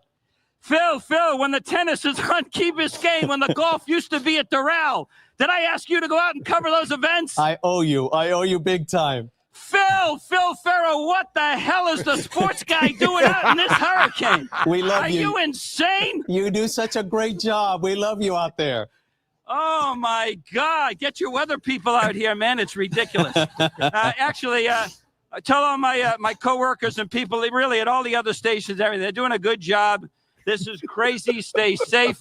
I know that it's just calmed down just a little bit now, and it's going to get a lot worse. We saw some of the worst. It ain't fun out here. I promise you it ain't fun, but we will be here when you need us, Phil Ferro. We will be here when you need us. A round of applause for you back here. You do a great job. Thank you, Steve. Thank you so much. Oh, my God. All right, I'll see you in a little while. Steve Shapiro had to cover weather like you did did too. I saw you out there. A lot. They never made me go out there, but I you guys had to go out there. Yeah, and I had the coveted 12 a.m. to 12 p.m. shift overnight. Shappy was the only one. He got called in. I know for a fact he got called in, the no news doubt. director, and No like, what doubt. are you doing? Yeah. And oh my God. Hey, listen, we got more stuff to get to. Speaking of a great restaurant with great people, the only negative is one's a Patriots fan. My God. What's Gene the Dream? Is he Gene the Dream, I think he's a Miami fan. You know, Gene the Dream is a fan of whoever he's serving his team is. By the way, don't ever talk about the number one guy service comes in, in South Florida. Guy comes in and he's a Cleveland Browns guy, and he goes, "Yeah, I'm a Cleveland Brown guy." Yeah, Don't tell me he's a Patriots Bernie fan. Kosar. Nah, he's a Philly scumbag. Yeah. You better be careful because he'll smack you, scumbag. You know, scumbag's a little soft for a guy. I mean, for you talking about anybody being a scumbag. We'll take a quick break. We'll be right back after this. Sports lives here. 104.3 FM.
This update is brought to you by Doral Hyundai, the #1 Hyundai store in the nation. Just went full beast mode. Doral Hyundai, where the deals are monsters, the prices don't survive. No one sells for less. No one, starting with the Canes, who begin their final preparations for Sunday's top 10 showdown with Notre Dame. Sunday's game kicks at 7:30 from Hard Rock and can be heard here on 104.3 WQAM with our countdown to kickoff beginning at 3. Over to the Marlins, who fell to the Braves 12-1. Miami will now head to New York for a 4-game series with the Mets. Tonight's first pitch is at 7:10. And in soccer, Inter Miami beat Orlando 3-1 to advance to the finals of the League's Cup. And Joe, before we get back to live action here, how about we do a little giveaway? Are you all right with the giveaway here, Joe? What do you think? You didn't hear me. Giveaway. Giveaway. Do I get a number again today? Yes. How about number 3 from the amount of players we added to the team yesterday? 3. Okay. Well, you're going to be going to the Miami International Auto Show. It's coming to the Miami Beach Convention Center the end of September. So we'll do a 4-pack of tickets right now. Would you say caller 3? Is that what you said? Caller number 3, yes. 305-567-0560. It does work for me. Thank you, Joe. All right, Woody. And listen, we haven't done this for a while. We have been talking about Catch and Cut in Las Olas, the new restaurant. And I know there's a lot of good restaurants right now on Las Olas Boulevard. I know that. But there's only one, Catch and Cut Seafood, stone crabs, unbelievable steaks, unbelievable, the sushi bar and everything else. And with it, how this whole thing started and why it's been a big hit. Chef Andre comes over. Joe Stonecrab, 26 years in the business, run executive chef there. And then he brought his #1 superstar. I don't mind saying this, Gene the Dream, the #1 server in South Florida. And it's not up for anybody to get upset about. If you're in the same business, you're not him. That's not your fault. It's okay. The guy's good. Matter of fact, when you go in there, now I'm going to go way too far on this, Chef Andre. You asked for Gene the Dream. He cracked my stone crab. I didn't even realize how much I was wasting, and I was ready to give him a standing ovation after a couple of tequilas. You probably wouldn't need one more. Anyway, the guys are in here with us. Well, I was going to say, it's almost as crowded as it is in Catch and Cut here with these guys in here, you know? Yeah, man. Good stuff. Chef, how you doing? Okay. Gino, how's everything? Great. See, we got to get you closer to the mic here. No, he's not on. They didn't turn him on. See, I think Hollywood's behind that. Oh, you might have to share mics there. Gino, that's not working. So you have to go in the middle there. Yeah, it's because I'm a Patriot. There you go. There you go. You guys, there you go. I can hear you both now. So we got one guy, the chef, with the Patriot hat on, and we got Gino, who's a Philadelphia fan, but he's got a Dolphin jersey on. Yeah, but that jersey can come off. No, it was just. But he is a big Zach guy, and signed by Zach Thomas. No, he and Zach are really close. And by the way, it's great to have you guys on a serious note. He kept asking me, when is Zach going to come into the restaurant? And I'm going, I think he's going to come in pretty soon. And how long did you have that jersey waiting in there before Zach came in? No, I had this jersey for like 30 years. But I mean, when you came and started working at the restaurant there. From day one, you had it within a month. No, it was signed before. That was a he pre-sign. sent this to me. By the way, did we tell you guys the story the night we're outside? We'd been at the restaurant, my first time. We walk out, and Zach walks from next door, and he comes over to talk to us. I'm going, wow. And we'd have a few drinks. Hey, wow, Zach, what's up? And he goes, hey, Bo, man, I'm sorry. I couldn't get in your restaurant. He says the first time, he goes, so I went next door. And so, Bo goes, Zach, that's never going to happen, man. I mean, you're a guy. And now I guess he comes in. Now you guys see him in. Now he's got the hook. Grab him in. Yeah, that's what we did. I said, but anyway, so we've got a lot of good people in the restaurant. Well, talking about jerseys here, I brought my tape measure today to measure you two to get the exact size of Patriot jerseys I need to order for you guys. So we made a bet. I know we did from day one. I know we did. Day one. By the way, week 2 for our home opener right here. He started with that New England bull crap on me. Well, again, I told you, we had to put a little wager on it. So. Well, you know why the Patriots are here week 2, so you guys can have a sellout in the stadium. Well, there you go. See, I know. Look, he's a big Patriot fan. Big Patriot fan. Huge Patriot fan, but he's not going to come to the game. Oh, it's too hot. It's too hot. No, he says he can get more coverage at home. More coverage at home now. Yeah. Nasty. He's not afraid to come to the game up in New England. No, I know January I got to come up there. Oh, brutal. And talking It's about easier to get to Foxborough apparently than down to Hard Rock Stadium. And talking about another jersey, I'm going to expose the Moped Man today. What happened? What'd you see with Moped? The Moped Man is that doesn't fit on that He's thing. always coming in the restaurant, searching for my playbook, which is my recipe book. I won't give it to him. He plops his butt down, talks every day. You gave me some clam juice, for my clams. Yeah, so we're going to expose the Moped Man. Gene, you want to expose him? Oh, there it is, right God. there, huh? Look at it. Man. Huh? Holy smokes! Was that's a scene from Easy Rider, isn't it? Something like that. Yeah. Wow. And my good friend Dave Mack, who's definitely a stand-up guy, I've known him for a while. He works with the Dolphins. He helped me hook I love up that this picture. He helped Love me hook Dave up Mack. this jersey. Yeah. Oh, nice. There you go. Oh, no way. I'm gonna have to wear it. That is outstanding. You know, got the Moped Man, number 58. Beautiful. I got to tell you, Bo, it is weird seeing you driving around on that little moped. Look at that helmet. And that thing. And looks like Hogan Heroes. And that's what he does now. It's like a baseball helmet. I asked him one day, we're having lunch in Fort Lauderdale. You should have got it with my visor down. It's got the built-in sunglasses on. I asked him, I go, where'd you park your car? I'm waiting for valet. And he goes, oh, no, I'm over on this thing right here. And it's a little moped made for a guy 5'2" on it. I know. He was down at the restaurant the other day at Bo's Beach. And I'm like, where is he? He goes, oh, he just parked his moped in the back. It's easy to park in the streets, you know. Hey, I put my visor down. No one knows who I am, but I see people laughing at me. But now they're going to honk their horn at you when you're wearing that jersey, Moped Man. Hey, man, I can't wait for that you. home opener. I mean, we got to win the first game, but we that game down here, I'm going to be thinking about you in that second half. Listen, I'll have both of you on speed dial. So give us your little scouting report going into week 2, because we're going to assume that we're going to take care of Indianapolis and we're going to get you at home. Listen, I never. Oh, there we go. He says it's hot in here. Yeah. You know, brings out that Saquon Barkley. No, listen, why not? Philadelphia Eagle jersey, 1 year after the Super Bowl. He's got the Super Bowl logo on it. Oh, no, you went all in just on to that stick one. it right in front of Andre's Next thing face. you tell me. Humble guy, humble. No, you've never been over the top. No, Barkley, humble. Oh, no, great guy. That's a free I tell you, what a move. I tell you, Howie Roseman from the Giants. Howie Roseman, you talk about general manager. I mean, this guy, with the job he's done, and the guy that took a chance on not much of a chance on Saquon. Hey, Bo, did you notice the last couple of weeks? He's adding pieces. Yeah. He's trading guys out, and he goes, he's hey. not happy with his roster. He didn't like Kendall Lamb. Lamb. Try to improve. That's what he says. He's always getting after it. So, all right. So I want to hear the scouting report real quickly on this. Go ahead. You got a minute and a half. I want to hear a scouting report. Listen, every time New England comes down to Miami, it's tough. It's tough. I give you that much. Yeah. It's going to be hot now. It's going to be hot. Yeah. It's going to be very, very hot. The defense looks really good. Looks good. Secondary I have a lot of confidence in unbelievable. Drake May. I like Ethan Chisholm they got. I think he's going to be a little Wes Walker. How do you like your new right tackle? Good.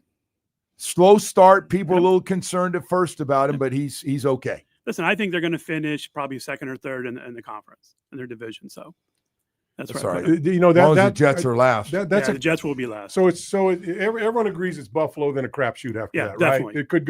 It could go any way. Anyone could be second, third, fourth. Buffalo deserves their shot again. Yeah. Let me ask you, won 4 games last year. How many? I always love for everybody. Jacksonville's doing this too. We won 4 games, but we just think we're going to be right there. Pete Prisco's got them in the friggin' playoffs, and I'm like, Pete, you won 4 games. Now these are building years. Definitely building years. So what would make you happy as a spoiled ass Patriots fan the last 25 8 to 7 years? wins. How many Super Bowls have you seen? Me? Yeah. With the Patriots? Yeah. Quite a bit. And how many AFC championship games along with quite a bit more? Listen, one of the greatest ones, I was up there because you got me tickets for the Jacksonville game. Yeah. And I was sitting next to a Jacksonville kid who drove me crazy. And it takes a lot to get me to a boiling point. And this kid was in my ear the whole entire game. And I kept saying, just wait to the end, wait to the end. And the Patriots obviously pulled it off. But that was probably one of the greatest games that I've been at. God. Yeah. I thought Jacksonville had that game. So did I. I mean, they came out. Yeah. By the way, that might have been one of the last games for that Jacksonville quarterback because he kind of disappeared. I went to a backup after that, and that was it for a couple of years, and then he faded off. Was done. I'll tell you, I look at that team when they were here. I go, who are these guys? I mean, Jacksonville. It looks like Jacksonville to me is a bad football team from a bad city. Yeah, and Lawrence did so well in college. How can he do so bad in the pros? And city. Yeah. So So we'll see. We'll see I what love the happens. secondary a lot. Matter of fact, he gave a safety a ton of money a year ago. He's not even starting No, right he's not now. even starting. So listen, like I told you earlier, You don't right like him, now, we'll take him. every team is equal, in my Yeah. opinion. You know, until the season kicks in, injuries kick in, blah, blah, blah. We'll see what happens. So real quickly on the food part of this, because we got a lot of business to take care of. Give me the latest. What do we got rolling right now? And what are you recommending to people that are going to stop by here over the next few days? You know, right now it's about still being part of the community. It's being an upscale neighborhood restaurant. We're working on our brunch menu. We're going to go heavy into sushi and upscale champagne. That's going to start in a couple of weeks. We're obviously October 15th, the start of stone crab season. We're going to roll out a new dinner menu and go heavy into stone crabs this season. But to me, it's not about the food. It's not about the service. It's not about the restaurant. It's about the whole package. And it's about you guys coming in and being part of the restaurant. Like you made a connection with Gene the Dream. And I really want that to continue throughout the restaurant. So whatever we promote, and I'm making a big push in the restaurant now, it's about us. It's about people working the brand every day. I want the locals to get to know us. So, you know, as we're working hard, we get some rewards. And like the owner of Joe's always told me, if you're going to work this hard, make it part of your social life. And that's what we're doing. Yeah. Gene, you're on the front line. Gene, by the way, I got to tell you, front man. lines out there. So what do you see from people? Yeah. I know, because, you know, every time I go in, I tell you, so what, you know, you want fish, you want steak, and then you throw the sushi in there. Sushi And is so- big right now for yeah. me. I'm learning it big time from Yoman Yeah. and Big Al. Well, I remember asking, I said, how many people order sushi along with their meals? And I think the number I got was like 90%. That's It's amazing. the way you present it. We You never put present it. those together. That's crazy. The better I learned about it, the more I could present it for a starter. Yeah. You know, an app, sashimi, nigiri, a special roll, different ways, because you can mix and match with sushi. You can play around with it a little bit, you know, depending on what they like. So- if they like their food cooked, we Right. have cooked rolls. Gene, I got to tell you, man, your reputation, both you guys, when you left Joe Stone Crab, because I thought, hey, man, you meet him. They go, oh, no, that's guy he was always my server. He always waited on me when I go to Joe Stone Crab. It's incredible having you guys leave that legendary place and being able to get you up in Fort Lauderdale, Las Olas is Yeah, I've always said unbelievable. I'm extremely proud to be part of Joe Stone Crab. I think there's no other restaurant like it in the country, from the way the family operates the restaurant to the employees. I had a great run, 26 years. You were 30 plus. Yep. Wow. And so that's probably my biggest accomplishment on my resume. But I'm very excited for this next chapter in my life, and having him up here just made it that that's much better. So he's just a good piece of the puzzle. There's a Now he's on. now he's on the Gator. Now he's on the Gators. So we're not gonna. We're not Oh, gonna. you are so beautiful. You're not trying to say there's a new item on the menu. Gator. We're not gonna have gator tail on the menu. I can Is it? create that. Gator sushi. Oh my God! I just got confused on all the teams he popped out here in the last 5 I gotta minutes. say this. I think if you're a Gator fan in the state of Florida, you may be rooting for team number 3 right there, right? We'll Hey, by see the in way, 4 weeks, right that's here. right. Yeah. That game's coming up soon. Yeah. September 20th. Talk about that stadium is going to be nuts Yeah. for that game. I think Notre Dame's going to be crazy. I think the Gators being in town is going to be nuts. Guys, thank you so much, man. I really appreciate it. You guys don't have to Thank go you. away, but we got to go to break. Stay with us. We'll be back in a moment. Thank you. Sports lives here. 104.3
Tim Bocamper with us, Gene the Dream. If you ever get over there, by the way, I mean it, and I know it's amazing, and I did not know this, Bo, till you made me aware. I've just kind of, after all these years, just go to whoever waits on you and the server is, and then you have Gene the Dream with you, and you realize it's a different level. Says, oh, you can order something different? I can pick something to eat? Yeah, you pick something to eat off the menu, and then you order it. His wife, I think, would order for him all the time. I just it was just nice, man. And you jumped that stone crab, and like, I'm leaving half the meat after all these years. And Can't do that. no, you can't do that. That's just Too much money to leave meat. not acceptable. Not acceptable. Man, I know. Seriously, Gene, you're fantastic, and I tell everybody, if you're heading over there, I'm sure none of the rest of them servers will care if we just say no. Look, all the servers are great. All the servers are great. But it's Gene's a little bit of a blowhard. He likes to he promotes himself, and he doesn't mind edging somebody out if he sees a good tip out there. Hey, Bo, I gotta let you know. So a lot of text messages coming in because we've kind of done it's the first week of it's almost the first week of the NFL. Yeah. You expect a little good and bad. Well, right? the GMs all talk now that all the cuts and you got your 53, and we're adjusting ours on the fly here a little bit with a few extra guys. And some are saying we've been way too hard on Chris Greer, and they're very disappointed. And then we got others calling us complete company men. So somewhere we split the uprights. Well, that's it. That's what you're supposed to do, right? Company Joe and Company Bo, they call you. Company Joe and Company Bo. Hey, happens to rhyme, so that's good. Well, those checks are clearing, right? Well, look, I think I believe what I say, so I'm not waffling around at all. I think that I got people that don't talk to me in the organization, so I know I'm okay. It's like, hey, man. Wait, so just to clarify this, Bo, you think they win the first two and trip up against Buffalo? Is that I do. I really think they've got a good opportunity to go 3-1. Better be Daniel Jones. Losing. I'm actually with you on Indy. I think they're going to win. Yeah, I think Indy's in trouble. They should run all. They don't even know what they're half in, half out on their quarterback. Yeah, right. And they got the backup who Florida Gator.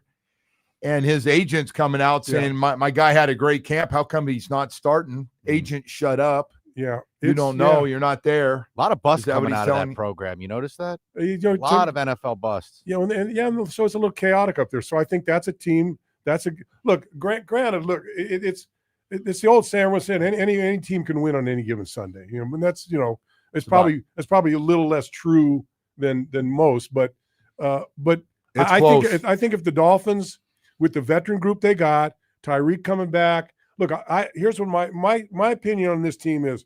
I like their offense with Tyreek and Waddle in there and Tua healthy. I like that they bolstered their offensive line. I think as it goes on, that left side is going to get better and better when Savaianaya gets more play in there, and I think it's going to get better.